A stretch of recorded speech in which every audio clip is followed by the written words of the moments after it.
എവിടുന്ന് പഠിച്ചു തുടങ്ങും എന്നൊരു ഐഡിയ ഇല്ല. അസിസ്റ്റന്റ് സെയിൽസ്മാന് സെക്രട്ടേറിയറ്റ് ഓയാണ് നിങ്ങൾ കാര്യമായി നോക്കുന്നതെങ്കിൽ ഇതാണ് ആ തുടക്കത്തിന് പറ്റിയ പെർഫെക്റ്റ് വീഡിയോ. അപ്പൊ ഇതിലേക്ക് സ്വാഗതം. ഞാൻ ഇംതിയാസ് ഖാൻ. നിങ്ങളുടെ ഈ ജേണിയിൽ ഞാൻ നിങ്ങളോടൊപ്പം ഉണ്ടായിരിക്കും. ഓരോ വീഡിയോ കഴിയുമ്പോഴും നിങ്ങളുടെ ഇമ്പ്രൂവ്മെന്റ് നിങ്ങൾക്ക് മനസ്സിലാവും. അപ്പൊ നിങ്ങളുടെ കോൺഫിഡൻസ് തന്നെ വന്നോളും. തുടങ്ങാം. തുടങ്ങുവാണ്. ഒന്നാമത്തെ ചോദ്യം, താഴെ കൊടുത്തിരിക്കുന്നവയിൽ ശരിയായ കാലഗണനാക്രമം ഏതാണെന്ന് നോക്കാം. അപ്പം വൈക്കം സത്യാഗ്രഹം ആദ്യം നമുക്ക് എഴുതാം. 1924. നമ്മുടെ പ്രിലിംസ് കുറെ ക്ലാസ്സസ് നിങ്ങൾ കണ്ടിട്ടുണ്ടായിരിക്കുമല്ലോ. അപ്പൊ അതിലൊക്കെ ഇത് പറയുന്നു. പക്ഷെ ഇവിടെ ഞാൻ അഡീഷണൽ ഫാക്ടുകൾ കുറെ തരും. എന്നാലേ നമുക്ക് മെയിൻസ് ഒരു ഡിഗ്രി പ്രിലിംസ് ലെവലിൽ പഠിച്ചു പോയി കഴിഞ്ഞാൽ 2 എക്സാമും വൃത്തിക്ക് എഴുതാം കേട്ടോ. അപ്പം 24 കിട്ടി. ചാനാർ ലഹള 1859, ക്ഷേത്രപ്രവേശന വിളംബരം 1936, മലബാർ കലാപം 1921. ഇതിൽ ഏറ്റവും ചെറുതായിട്ട് നിങ്ങൾക്ക് ഏതാ തോന്നുന്നത്? എന്തായാലും ഇതാണ് തോന്നുന്നത് അല്ലെ. അപ്പം ഇവിടെ നമ്മൾ ഉപയോഗിക്കുന്നത് പറഞ്ഞാൽ എലിമിനേഷൻ മെത്തേഡ്സോട് ഉപയോഗിച്ച് തുടങ്ങുന്നത്. കാരണം GK മാത്രം പോരാ, എല്ലാം 100% പഠിച്ചുകൊണ്ട് പോയി എല്ലാം റാങ്ക് അടിക്കുന്നത്. അപ്പോ ഇവിടെ നമ്മൾ നോക്കുമ്പോൾ 2-ൽ നിന്ന് തുടങ്ങും. അപ്പൊ 2-ൽ നിന്ന് തുടങ്ങാത്തതൊക്കെ കളയാവല്ലോ, എലിമിനേറ്റ് ചെയ്തു. പിന്നെ 2 ഓപ്ഷൻസേ ഉള്ളൂ ഇവിടെ. ഓക്കെ, അപ്പൊ ആദ്യത്തേത് 2 ഉണ്ട് ഇവിടെ. അത് കഴിയുമ്പോൾ 1859. മാക്സിമം നമുക്ക് സമയം ലാഭിക്കാം ഇവിടെ. ഇത് കഴിഞ്ഞാൽ അടുത്തത് ഏതാ? മലബാർ കലാപമാണ് കിടക്കുന്നത് 21. പിന്നെ വേറെ ഒന്നും വായിക്കേണ്ട, ഇത് മാർക്ക് ചെയ്യുന്നു, അടുത്ത ക്വസ്റ്റ്യനിലേക്ക് പോകുന്നു. ഇങ്ങനെയാണ് എക്സാമിന് ചെയ്യേണ്ടത്. ഇനി ഇവിടെ നമുക്ക് കുറച്ചുകൂടി അഡീഷണൽ പഠിച്ചേ പറ്റൂ. കാരണം 10th മെയിൻസ് ആണ്. ഡിഗ്രി ലെവലിൽ തന്നെ പഠിച്ചു പോകണം. നിങ്ങൾക്ക് ഞാൻ കണ്ടൻസ് പറഞ്ഞു തരാം, എന്റെ ഒപ്പം പഠിച്ചാൽ മതി കേട്ടോ. അപ്പോ നമുക്ക് ആദ്യം മലബാർ കലാപം നോക്കാം. ഈ മലബാർ കലാപത്തിൻ്റെത് ഇവിടെ ഖിലാഫത്ത് കമ്മിറ്റിയുടെ പ്രസിഡന്റ് ഉണ്ടായിരുന്നു. ആരാന്നറിയാം? കട്ടിലശ്ശേരി മുഹമ്മദ് മൗലവി. ഖിലാഫത്ത് കമ്മിറ്റിയുടെ കട്ടിലശ്ശേരി മുഹമ്മദ് മൗലവി. ഈ മലബാർ കലാപം പെട്ടെന്നുണ്ടാകാനുള്ള കാരണം എന്താ അറിയാമോ? പൂക്കോട്ടൂർ യുദ്ധമാണ്. പൂക്കോട്ടൂർ യുദ്ധം ഇമ്പോർട്ടന്റ് ആണ്. പൂക്കോട്ടൂർ യുദ്ധം. അതേപോലെ കുമാരനാശാൻ എഴുതിയാണ് ദുരവസ്ഥ. ഈ മലബാർ കലാപത്തെ പശ്ചാത്തലമാക്കി എഴുതിയിട്ടുള്ളതാണ്. അതേപോലെ വാഗൺ ട്രാജഡിയും 1923 മലബാർ കലാപം കഴിഞ്ഞുണ്ടായിട്ടുള്ളതാ. ഇത്ര ഓർത്തു വെക്കുവോ അല്ലെ? ഓക്കെ, ഇനി അടുത്തത് വൈക്കം സത്യാഗ്രഹം. വൈക്കം സത്യാഗ്രഹത്തിന്റെ 2 ചോദ്യങ്ങൾ നിങ്ങൾ LP-UP ഒക്കെ ഡെപ്തിൽ വന്നിട്ടുള്ള ക്വസ്റ്റ്യൻ പേപ്പറിൽ കണ്ടു കാണും. ഇല്ലേ ഞാൻ പറയാം. അയിത്തത്തിനെതിരെ കേരളത്തിൽ നടന്ന ഏറ്റവും വലിയ സംഘടിത സമരമാണ്. അയിത്തത്തിനെതിരെ കേരളത്തിൽ നടന്ന ഏറ്റവും വലിയ സംഘടിത സമരം, അതൊന്ന്.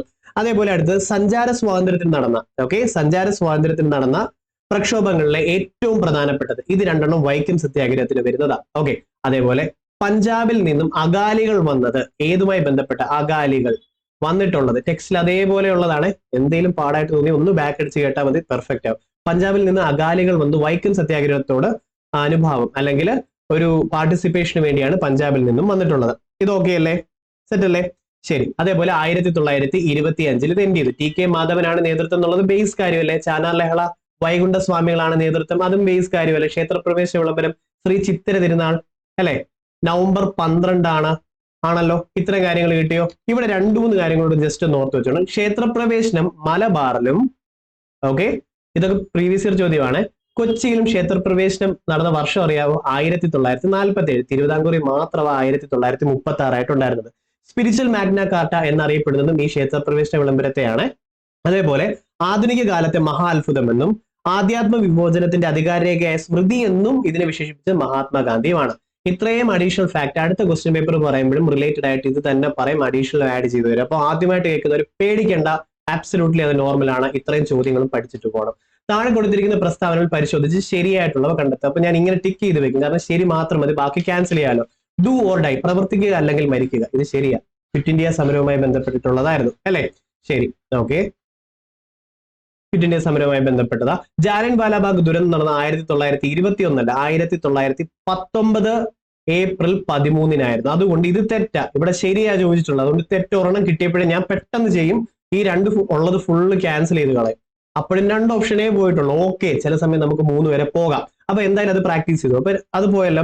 പിന്നുള്ളത് അടുത്ത് 1948 ജനുവരി 20 ഗാന്ധിജിയുടെ നേരെ ഒരു വധശ്രമം നടന്നിട്ടുണ്ട്. ഇതൊരു കൺഫ്യൂഷൻ ആണെന്ന് വെച്ചു. ഞാനാണെങ്കിൽ പറയുവാണ് കൺഫ്യൂഷൻ, ഭയങ്കര കോമൺ ഫാക്ട് ആയിട്ട് പറയുന്നില്ലല്ലോ. ഓക്കെ.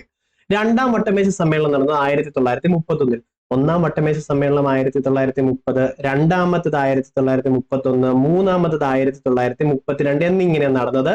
അതിൽ 2ാമത്തേതിൽ INC പാർട്ടിസിപ്പേറ്റ് ചെയ്ത്, ഇന്ത്യൻ നാഷണൽ കോൺഗ്രസ് പാർട്ടിസിപ്പേറ്റ് ചെയ്ത്, മഹാത്മാഗാന്ധി പാർട്ടിസിപ്പേറ്റ് ചെയ്തത്. അപ്പം ഈ 2ാം വട്ടമേശ സമ്മേളനം 1931 എന്നുള്ളത് ശരിയല്ലേ? ആണല്ലോ. അപ്പം എന്തായാലും 1ഉം 4ഉം ഉണ്ട്. ശരി, 1ഉം 4ഉം ഉണ്ട്. അതെ, ഇവിടെ 4 മാത്രമേ ഉള്ളൂ, 1 ഇല്ല. അപ്പൊ ഇതങ്ങ് എലിമിനേറ്റ് ചെയ്യാം. അപ്പൊ ഡൗട്ട് ഉള്ള ആ 3 കൂടെ ഇവിടെ ഇൻക്ലൂഡ് ആയി. ഇതാണ് നമ്മൾ ലോജിക്കലി ചെയ്യുമ്പോൾ പ്രാക്ടീസ് ചെയ്ത് അത് കിട്ടത്തുള്ളൂ. നിങ്ങൾക്ക് മനസ്സിലായി കാണുമല്ലോ. ഇപ്പൊ 1948 ഗാന്ധിജിക്ക് നേരെ വധശ്രമവും നടന്നിരുന്നു. ഇതും പഠിച്ചു വെച്ചോണം. അതേപോലെ ഈ റൗലറ്റ് ആക്ട് കാരണമാണ് റൗലറ്റ് ആക്ട് കാരണമാണ് ഈ ജാലിയൻ വാലാബാഗ് കൂട്ടക്കൊല ഉണ്ടായത് എന്നുള്ളത് മറക്കരുത്, ഇമ്പോർട്ടന്റ് ആണ്. റൗലറ്റ് ആക്ട് ബേസ് ചെയ്തിട്ടാണ് റിപ്പീറ്റഡ് ചോദ്യം. അതേപോലെ ഈ ക്വിറ്റ് ഇന്ത്യ ഡേ എന്നാ ചോദിക്കും. ക്വിറ്റ് ഇന്ത്യ പ്രമേയം പാസ്സാക്കി 1942 ഓഗസ്റ്റ് 8 ആണെങ്കിലും ഓഗസ്റ്റ് 9 ക്വിറ്റ് ഇന്ത്യ ഡേ ആയിട്ട് ആചരിക്കുന്നത്. ഇത്രയും കാര്യം മറക്കല്ലേ കേട്ടോ. അടുത്തത് താഴെ കൊടുത്തിരിക്കുന്ന പ്രസ്താവനയിൽ നോർത്ത് അറ്റ്ലാന്റിക് ട്രീറ്റി ഓർഗനൈസേഷൻ നാറ്റോയുമായി ബന്ധമില്ലാത്തത്. അപ്പൊ ഞാനിപ്പോ ഉടനെ വെട്ടിടുവേ, നമുക്ക് ബന്ധമുള്ളത് ഇല്ലാത്തതും തരംതിരിച്ചിട്ട് ഓപ്ഷൻ എലിമിനേറ്റ് ചെയ്യാൻ പറ്റും. അപ്പം ബന്ധമില്ലാത്തത് നോക്കാം. 1949 1949 സ്ഥാപിതമായിട്ടുള്ളത്. നാറ്റോയുടെ ശരിയല്ലേ? ആണ്. ഞാൻ ഈ നാറ്റോ എന്ന് പറയുമ്പോൾ എന്റെ മനസ്സിൽ പെട്ടെന്ന് എന്തോ ഓർമ്മ വരുന്ന അറിയാം, ബ്രോ നാറ്റിക്കല്ല നിങ്ങൾ ഓർത്ത് വെക്കും. നാറ്റിക്കല്ല നാറ്റോ ആക്കി, ബ്രോ നാറ്റിക്കല്ല. എന്തിനാ അറിയാം ഇങ്ങനെ പറഞ്ഞത്? നാറ്റോ ബ്രസൽസ് ആണ്, അത് ബ്രോ നാറ്റിക്കൽ എന്നാക്കി. നമ്മുടെ കൂട്ടുകാരൻ ഒരാൾ വന്നാൽ ഉറപ്പാ നാറ്റിച്ചിരിക്കും, അപ്പൊ ബ്രോ നാറ്റിക്കൽ എന്ന് പറയത്തില്ല. അപ്പൊ ബ്രോ നാറ്റിക്കൽ, ബ്രസൽസ്, നാറ്റോ, ഇങ്ങനെ നമുക്ക് ഓർത്ത് വെച്ചാൽ നല്ലതാ. 1949 എന്നുള്ളത് ഈ വർഷം വെരി ഇമ്പോർട്ടന്റ്, റിപ്പീറ്റഡ് ആ കേട്ടോ. ഓക്കെ. പിന്നെ ഇതിന്റെ ആസ്ഥാനം ജനീവയാണോ? അല്ല, കാരണം ഇതിന്റെ ആസ്ഥാനം ബ്രോ നാറ്റിക്കൽ എന്ന് നമ്മൾ പറഞ്ഞില്ല, അത് ബ്രസൽസ് ആണെന്ന് ഓർത്ത് വെച്ചോണം. ഓക്കെ, അത് ബ്രസൽസ് ആണ്, ബെൽജിയം. ഓക്കെ, ശരി. ഇനി ഇതിൽ അവസാനമായി ചേർന്ന രാജ്യം സ്വീഡൻ ആണ്. അഡീഷണൽ ഫാക്ട് ആണ്, പഠിച്ചിട്ട് സ്വീഡൻ ആണ്. ഇനി റഷ്യ യുക്രൈൻ യുദ്ധത്തിന് കാരണമായി ഈ സംഘടന എക്സെട്ര അതൊക്കെ തെറ്റായിട്ടുള്ളൂ. അപ്പൊ ഈ കൂട്ടത്തിൽ പെടാത്തത് 1, 4 നമുക്കത് കൺഫേം അല്ലേ പോലും ഉറപ്പായിട്ടുള്ള സംഭവം ഉണ്ടല്ലോ, ഒന്ന് ശരിയല്ലേ? അപ്പൊ ഇത് ഉത്തരവായിട്ട് വരത്തില്ല, കാരണം ഇവിടെ തെറ്റല്ലേ വേണ്ടത്. അപ്പൊ 1 ശരിയുള്ളതെല്ലാം ഇവിടെ കളയാം, കാരണം ഇവിടെ വേണ്ടത് തെറ്റാണ്. മനസ്സിലായോ? ഇങ്ങനെ നമുക്ക് പ്രാക്ടീസ് ചെയ്ത് പോകാം. ഓക്കെ, അപ്പം 2 ഓപ്ഷൻസ് മാറി കിട്ടിയല്ലോ. അങ്ങനെ പ്രാക്ടീസ് ചെയ്ത് നമുക്ക് എലിമിനേറ്റ് ചെയ്ത് പഠിക്കണം. ഇനി ഇവിടെ പ്രധാനപ്പെട്ടത് അടുത്തത് ഇന്റർനാഷണൽ ഓർഗനൈസേഷൻസ് PSC ഉറപ്പായിട്ടും ചോദിക്കും. ഈ ലാസ്റ്റ് ചോദിച്ചിട്ടുള്ള എല്ലാ ക്വസ്റ്റ്യൻസിന്റെയും പ്രധാനപ്പെട്ടത് ഞാൻ പറയാം, ഓരോ ക്വസ്റ്റ്യൻ പേപ്പറിൽ അത് ആഡ് ചെയ്ത് തരാം. നിങ്ങൾ അത് ഓരോന്നിൽ ആത്മാർത്ഥമായിട്ട് പഠിക്കാമെങ്കിൽ ഇത് നേടിയെടുക്കാം, ഉറപ്പ്. ഓക്കെ, അപ്പൊ ആദ്യം നമുക്ക് നോക്കാം. International court of justice. Hey, എനിക്കൊരു ജസ്റ്റിസ് കിട്ടുമോ, നീതി കിട്ടുമോ? ഹേഗ് ഓർത്ത് വെച്ചോണം. ഓക്കെ, ഹേഗ് ഓർത്ത് വെച്ചോണം. International court of justice, Hague, Netherland. Repeated ചോദ്യമാണ്. ഇന്റർനാഷണൽ കോർട്ട് ഓഫ് ജസ്റ്റിസ് എവിടെയാണ്? ഹേഗ്. അടുത്ത അതേപോലെ ജനീവയിൽ. ഓക്കെ, ജനീവ സ്വിറ്റ്സർലൻഡിലുള്ള കുറച്ച് സംഭവങ്ങൾ ഞാൻ പറഞ്ഞുതരാം. ഒന്ന്, ജനീവ എന്നുള്ളതൊന്ന് ജീവിക്കണമെന്നും ജനിക്കണമെന്നും ഒക്കെ നമുക്ക് കണക്ട് ചെയ്യാം. ജനീവ, ജീവിക്കണം, ജനിക്കണം എന്നൊന്ന് കണക്ട് ചെയ്ത് വെക്കാവുന്നുണ്ടെങ്കിൽ വേൾഡ് ട്രേഡ് ഓർഗനൈസേഷൻ, ട്രേഡ് ഒക്കെ ചെയ്തിട്ട് ജീവിക്കണം, വേണ്ടേ? ജനിക്കണം, ജീവിക്കണം, ജനീവയെ ജീവിക്കാൻ നോക്കണം, ട്രേഡ് ചെയ്ത് ജീവിക്കണം. ഓക്കെ. പിന്നെ ഇന്റർനാഷണൽ ലേബർ ഓർഗനൈസേഷൻ, തൊഴിലൊക്കെ ചെയ്ത് ജീവിക്കണം. ഓക്കെ. പിന്നെ വേൾഡ് ഹെൽത്ത് ഓർഗനൈസേഷൻ, ഹെൽത്തി ആയിട്ട് ജനിക്കണം കുഞ്ഞുങ്ങൾ, അല്ലെ? ഹെൽത്തി ആയിട്ട് ജീവിക്കണം. ഇങ്ങനെ ഓർക്കാമെങ്കിൽ ജനീവ ഈ 3 ഉണ്ട്. പിന്നെ ഹേയ്, നീതി കിട്ടും. ഇന്റർനാഷണൽ കോർട്ട് ഓഫ് ജസ്റ്റിസ്, ഹേഗും കിട്ടും നിങ്ങൾക്ക്, അല്ലെ? അതേപോലെ IMF-ഉം വേൾഡ് ബാങ്കും ആണെങ്കിൽ വാഷിംഗ്ടൺ ആണ്. ഓക്കെ, നോട്ടുകൾ അച്ചടിച്ച് അലക്കിക്കൊണ്ടിരിക്കുക എന്ന് പറയത്തില്ലേ, അലക്കി കഴുകി ഉണക്കി എടുത്തേ ഉള്ളൂ എന്ന് പറയത്തില്ലേ? IMF-ഉം വേൾഡ് ബാങ്കും ഇവിടെ എല്ലാമാണ് നോട്ടുകളുള്ളത്. അപ്പൊ വാഷിംഗ്ടൺ DC ആണെന്ന് ഓർത്തോണം. ഇത്ര എണ്ണം കിട്ടിയോ? പ്രധാനപ്പെട്ടതാ കേട്ടോ. അടുത്ത താഴെ കൊടുത്തിട്ടുള്ള ജോഡിയിൽ തെറ്റായിട്ടുള്ള ജോഡി ഏത്? തെറ്റാണ് നമുക്ക് വേണ്ടത്. റോബേസ്പിയർ ജാക്കോബിയൻ ക്ലബ്ബ്, ഇത് ഫ്രഞ്ച് റെവല്യൂഷനുമായി ബന്ധപ്പെട്ട. നമുക്ക് റെവല്യൂഷൻസ് ഒക്കെ ഡെപ്തിൽ പിന്നെ പഠിക്കാം. ആദ്യം നിങ്ങൾ ചെയ്യേണ്ടത്, ആദ്യമായിട്ട് വന്നവരല്ലേ, ഇത് ഏതൊക്കെ ഏരിയ എന്ന് വന്നു എന്നുള്ളത് ഈ ക്വസ്റ്റ്യൻസ് കാണുമ്പോൾ ഒരു ഐഡിയ കിട്ടും. എന്നിട്ട് ഇത് വെച്ചിട്ട് നമ്മൾ ഡെവലപ്പ് ചെയ്ത് ഈ പഠിച്ചതും കൂടെ നിലനിർത്തിക്കൊണ്ടായിരിക്കും നമ്മൾ പോകുന്നത്. അപ്പൊ റോബേസ്പിയർ, ഇത് വേൾഡ് റെവല്യൂഷൻസ് എന്ന് വന്നിട്ടുള്ള ജാക്കോബിയൻ ക്ലബ്ബ് ശരിയാണ്. ഓക്കെ. പിന്നെ ഏപ്രിൽ തീസിസ് ലെനിൻ ആണ്. വി വ്ളാഡിമിർ ഇല്യാച്ച് ലെനിൻ, അങ്ങനെ എന്തോ ഒരു പ്രൊണൗൺസിയേഷൻ ആണ്, അതാണ് ഈ ലെനിൻ. ഓക്കെ. അടുത്ത സ്പിരിറ്റ് ഓഫ് ലോ. ബാക്കിയൊക്കെ ഉള്ളതിൽ എനിക്ക് കൺഫ്യൂഷൻ ഉണ്ടായ പോലെ സ്പിരിറ്റ് ഓഫ് ലോയിൽ എനിക്കൊരു കാര്യം അറിയാം. ഞാൻ ഇങ്ങനെ കണക്ട് ചെയ്ത് വെച്ചത് സ്പിരിറ്റ് ഓഫ് ലോ, സ്പിരിറ്റ് കൊടുക്കുന്നുണ്ടെന്ന് അറിഞ്ഞു കഴിഞ്ഞാൽ ആൾക്കാർ ക്യൂ ആയിരിക്കും. സ്പിരിറ്റ് കൊടുക്കുന്നുണ്ട്, ക്യൂ ആയിരിക്കും. അപ്പോഴത്തേക്ക് എന്ത് കിട്ടും അറിയാം? മോണ്ടസ്ക്യൂ കിട്ടും. മോണ്ടസ്ക്യൂ ആണ് സ്പിരിറ്റ് ഓഫ് ലോ എന്നുള്ളത് എഴുതിയിട്ടുള്ളത്. ഓക്കെ അല്ലേ? അപ്പൊ ഇത് വോൾട്ടയർ അല്ല, തെറ്റാണ്. അതുമല്ല, ഇത് അത്യാവശ്യം കോമൺ ആയിട്ടുള്ള ഒരു GK ഫാക്ട് ആണ്. വേൾഡ് റെവല്യൂഷൻസും വേൾഡ് ഹിസ്റ്ററി പഠിക്കുമ്പോൾ പേടിക്കണം, അത് പഠിക്കുമ്പോൾ വൃത്തിക്ക് കിട്ടും. അപ്പൊ ഈ കൂട്ടത്തിൽ 3 തെറ്റാണ്. ഓക്കെ, അപ്പൊ ഇതൊരു പൊട്ടൻഷ്യൽ കാൻഡിഡേറ്റ്. 3 തെറ്റാണ്. ഒന്നൊക്കെ ശരിയല്ലേ? 1 ശരിയാണ്, ഇവിടെ ക്യാൻസൽ ചെയ്ത് കളയാം. 1 ഇവിടെയും ശരിയാണ്, അത് ക്യാൻസൽ ചെയ്ത്. 2 ശരിയാണ്, 2 ഇവിടെയും ക്യാൻസൽ. അപ്പോഴേ എലിമിനേറ്റ് ചെയ്ത് കിട്ടി. നമ്മുടെ ചോദ്യത്തിൽ തെറ്റാണ് ഉത്തരം ചോദിക്കുന്നത് എന്നുണ്ടെങ്കിൽ, തെറ്റ് കണ്ടുപിടിക്കാനാണെന്നെങ്കിൽ ശരിയെല്ലാം ഓപ്ഷൻ ഇന്ന് ക്യാൻസൽ ചെയ്യുക. ഇനി നമ്മുടെ ചോദ്യത്തിൽ ശരിയാ കണ്ടുപിടിക്കണമെന്നുണ്ടെങ്കിൽ തെറ്റെല്ലാം ക്യാൻസൽ ചെയ്യുക. ഇങ്ങനെ ഞാൻ പറഞ്ഞു വിട്ടാലും കൺഫ്യൂഷൻ ആവുന്നുള്ളത് ഉറപ്പായിട്ടും അറിയാം. മനുഷ്യരല്ലേ, നമുക്ക് പ്രാക്ടീസ് ചെയ്ത് പഠിക്കാം. ഞാൻ എന്താ ഉദ്ദേശിച്ചത്? അതേപോലെ ഇതുകൂടെ ഒന്ന് പഠിച്ചോ. ലോങ് മാർച്ച് മാവോ സേതുങ് ആണ്. അതേപോലെ കോണ്ടിനെന്റൽ കോൺഗ്രസ് അമേരിക്കൻ റെവല്യൂഷനുമായി ബന്ധപ്പെട്ടതാ. അതേപോലെ ബോസ്റ്റൺ ടീ പാർട്ടി, ഡിഗ്രി പ്രിലിംസിന്റെ ഒക്കെ ക്വസ്റ്റ്യൻ പേപ്പർ ചോദിച്ചിട്ടുള്ളത് ഞാൻ ഉൾപ്പെടുത്തുക. കാരണം അങ്ങനെ പഠിച്ചാലേ 10th മെയിൻസ് റാങ്ക് ഉൾപ്പെടെ കിട്ടത്തുള്ളൂ. ജസ്റ്റ് പാസ്സായ മതിയോ? പാസ്സായ മതി എന്നുണ്ടെങ്കിൽ നമുക്ക് ഒരു ആവറേജ് രീതിയിൽ പോകാം. പക്ഷെ ഞാൻ ഒരിക്കലും ആവറേജ് നിങ്ങളെ ആക്കാൻ ഉദ്ദേശിക്കുന്നില്ല. ആവറേജ് ക്ലാസ്സും തരുന്നില്ല, എബോ ആവറേജ് തരാനാണ് ശ്രമിക്കുന്നത്. അപ്പൊ ബോസ്റ്റൺ ടീ പാർട്ടിയും അമേരിക്കൻ റെവല്യൂഷനുമായി ബന്ധപ്പെട്ടിട്ടുള്ളതാ. അതേപോലെ ബാസ്റ്റിൽ കോട്ടയുടെ തകർച്ച, അതേപോലെ ടെന്നീസ് കോർട്ട് പ്രതിജ്ഞയൊക്കെയോ ഫ്രഞ്ച് റെവല്യൂഷനുമായി ബന്ധപ്പെട്ടതാ. ഈ ജാക്കോബിൻ ക്ലബ്ബും ഫ്രഞ്ച് റെവല്യൂഷനുമായി ബന്ധപ്പെട്ടതാ. ഒറ്റ ക്ലാസ് ഇത്ര കേൾക്കും ബുദ്ധിമുട്ട് തോന്നുന്നു, ഒന്നുകൂടെ ബാക്ക് അടിച്ച് കേട്ട് പഠിക്കുക. പല ക്ലാസ് റിപ്പീറ്റ് ചെയ്ത് നമ്മുടെ തന്നെ പറയുമ്പോൾ നിങ്ങൾക്ക് സൂപ്പറായി കിട്ടും. ഓക്കെ, അടുത്ത് താഴെ കൊടുത്തിട്ടുള്ളവയിൽ ഖാൻ അബ്ദുൽ ഗാഫർ ഖാനുമായി ബന്ധപ്പെട്ട് ശരിയായിട്ടുള്ള പ്രസ്താവന ഏതാണ്? നോക്കാം. അപ്പൊ എന്താ? അതിർത്തി ഗാന്ധി എന്നറിയപ്പെടുന്നു. 1988 ജനനം, 1987 ഭാരതരത്ന കിട്ടി. ഖുദായ് ഖിദ്മത് ഖർ ആണ് ടെക്സ്റ്റിലും ഉള്ളത്. നമ്മൾ ബാക്കി LDCയുടെ പണ്ടൊക്കെ റിപ്പീറ്റഡ് ആയിട്ട് കണ്ടിട്ടുള്ളത്. ഖുദായ് ഖിദ്മത് ഖർ ആരാണ്? ഖാൻ അബ്ദുൽ ഗാഫർ ഖാനാണ്. ഓക്കെ ആണല്ലോ. അപ്പം ഇത് ഓർത്തു വെച്ചോണം, എല്ലാം ശരിയാണ്. റെഡി അല്ലേ? ഇതിൽ ഏറ്റവും കോമൺ ആയിട്ടുള്ള അതിർത്തി ഗാന്ധി എന്നുള്ളതും ഖുദായ് ഖിദ്മത് ഖറും കോമൺ GK ആണ്. ബിഗിനേഴ്സ് ഉണ്ട്, നിങ്ങളുടെ ഞാൻ പറയും ഇത് കോമൺ ആയിരുന്നു. കുഞ്ഞ് എക്സാംസിനൊക്കെ ഒന്നൊന്നായിട്ട് ചോദിക്കുമായിരുന്നു. അതുകൊണ്ടാണ് PSC ഓപ്ഷൻ എയിൽ തന്നെ തരുന്നത്. ഓപ്ഷൻ എ എപ്പോഴും വിശ്വസിക്കരുത്. ഓപ്ഷൻ എ എപ്പോഴും ട്രാപ്പ് ആകാനുള്ള ചാൻസ് കൂടുതലാണ്. 100% ഉറപ്പുണ്ടെങ്കിൽ മാത്രമേ എ കുത്തുക. അപ്പൊ ഓപ്ഷൻ എയുടെ കാര്യത്തിൽ ഒരു കണ്ണു വെച്ചോളൂല്ലോ ഇനി. ശരി, അപ്പം ഇവിടെ പക്ഷെ വന്നിട്ടുള്ള ഓൾ ഓഫ് ദി എബോവ് ആണ്. റെഡി. ഇനി സ്വാതന്ത്ര്യാനന്തരം സംസ്ഥാന പുനഃസംഘടനാ കമ്മീഷനുമായി ബന്ധപ്പെട്ട് ചോദിക്കാത്ത എക്സാമുകൾ ഇപ്പൊ ഇല്ല. നിങ്ങൾക്കും വരും, ഡെപ്തി തന്നെ വരും, ഇങ്ങനെ വരും. അപ്പൊ ഇതുമായി ബന്ധപ്പെട്ട് താഴെ കൊടുത്ത പ്രസ്താവന ശരി ഏതാണ്? ഇത് രൂപീകരിച്ചത് 53-ലാണ്. സംസ്ഥാന പുനഃസംഘടനാ കമ്മീഷൻ 53-ലാണ് അല്ലെ? സംസ്ഥാന പുനഃസംഘടനാ നിയമം വന്നത് 56-ലുമാണ്. ഇത്രയും പെർഫെക്റ്റ് ഒക്കെ 100% റിപ്പീറ്റഡ് ആണ്. ഇത് ഷാ കമ്മീഷൻ എന്ന പേരിലും അറിയപ്പെടുന്നുണ്ട്. ഒട്ടത്തെറ്റല്ലേ? ഷാ കമ്മീഷനുമായി ഇതിന് എന്തെങ്കിലും ബന്ധമുണ്ടോ? ഒരു ബന്ധവും ഇല്ല. കാരണം ഫസൽ അലിയാണ് ഇതിന്റെ അധ്യക്ഷൻ. പിന്നുള്ള ആൾക്കാർ ആരൊക്കെയാ? ഫസൽ അലി ആയിരുന്നു അധ്യക്ഷൻ, HN ഖുൻസറും ഉണ്ട്, പിന്നെ KM പണിക്കറും ഉണ്ട്. ഇത്രയും പേരല്ലേ ഇതിലുള്ളത്. അതാ റിപ്പീറ്റഡ് ആയിട്ടുള്ളത്. ഇവിടെ തെറ്റ് ഓൾറെഡി കിട്ടിയ സ്ഥിതിക്ക് നമുക്ക് ഇവിടെ ചോദ്യത്തിൽ ശരിയാ വേണ്ടത്. തെറ്റ് കിട്ടിയ സ്ഥിതിക്ക് രണ്ടുള്ളതെല്ലാം ക്യാൻസൽ ചെയ്യാമല്ലോ. ഓക്കെ, രണ്ട് ഓപ്ഷനേ പോയുള്ളൂ. പോട്ടെ, പിന്നെയും ട്രൈ ചെയ്യാം. ഈ കമ്മീഷന്റെ നിർദ്ദേശപ്രകാരം ആദ്യം രൂപീകരിച്ച സംസ്ഥാനമാണ് ആന്ധ്രാപ്രദേശ്.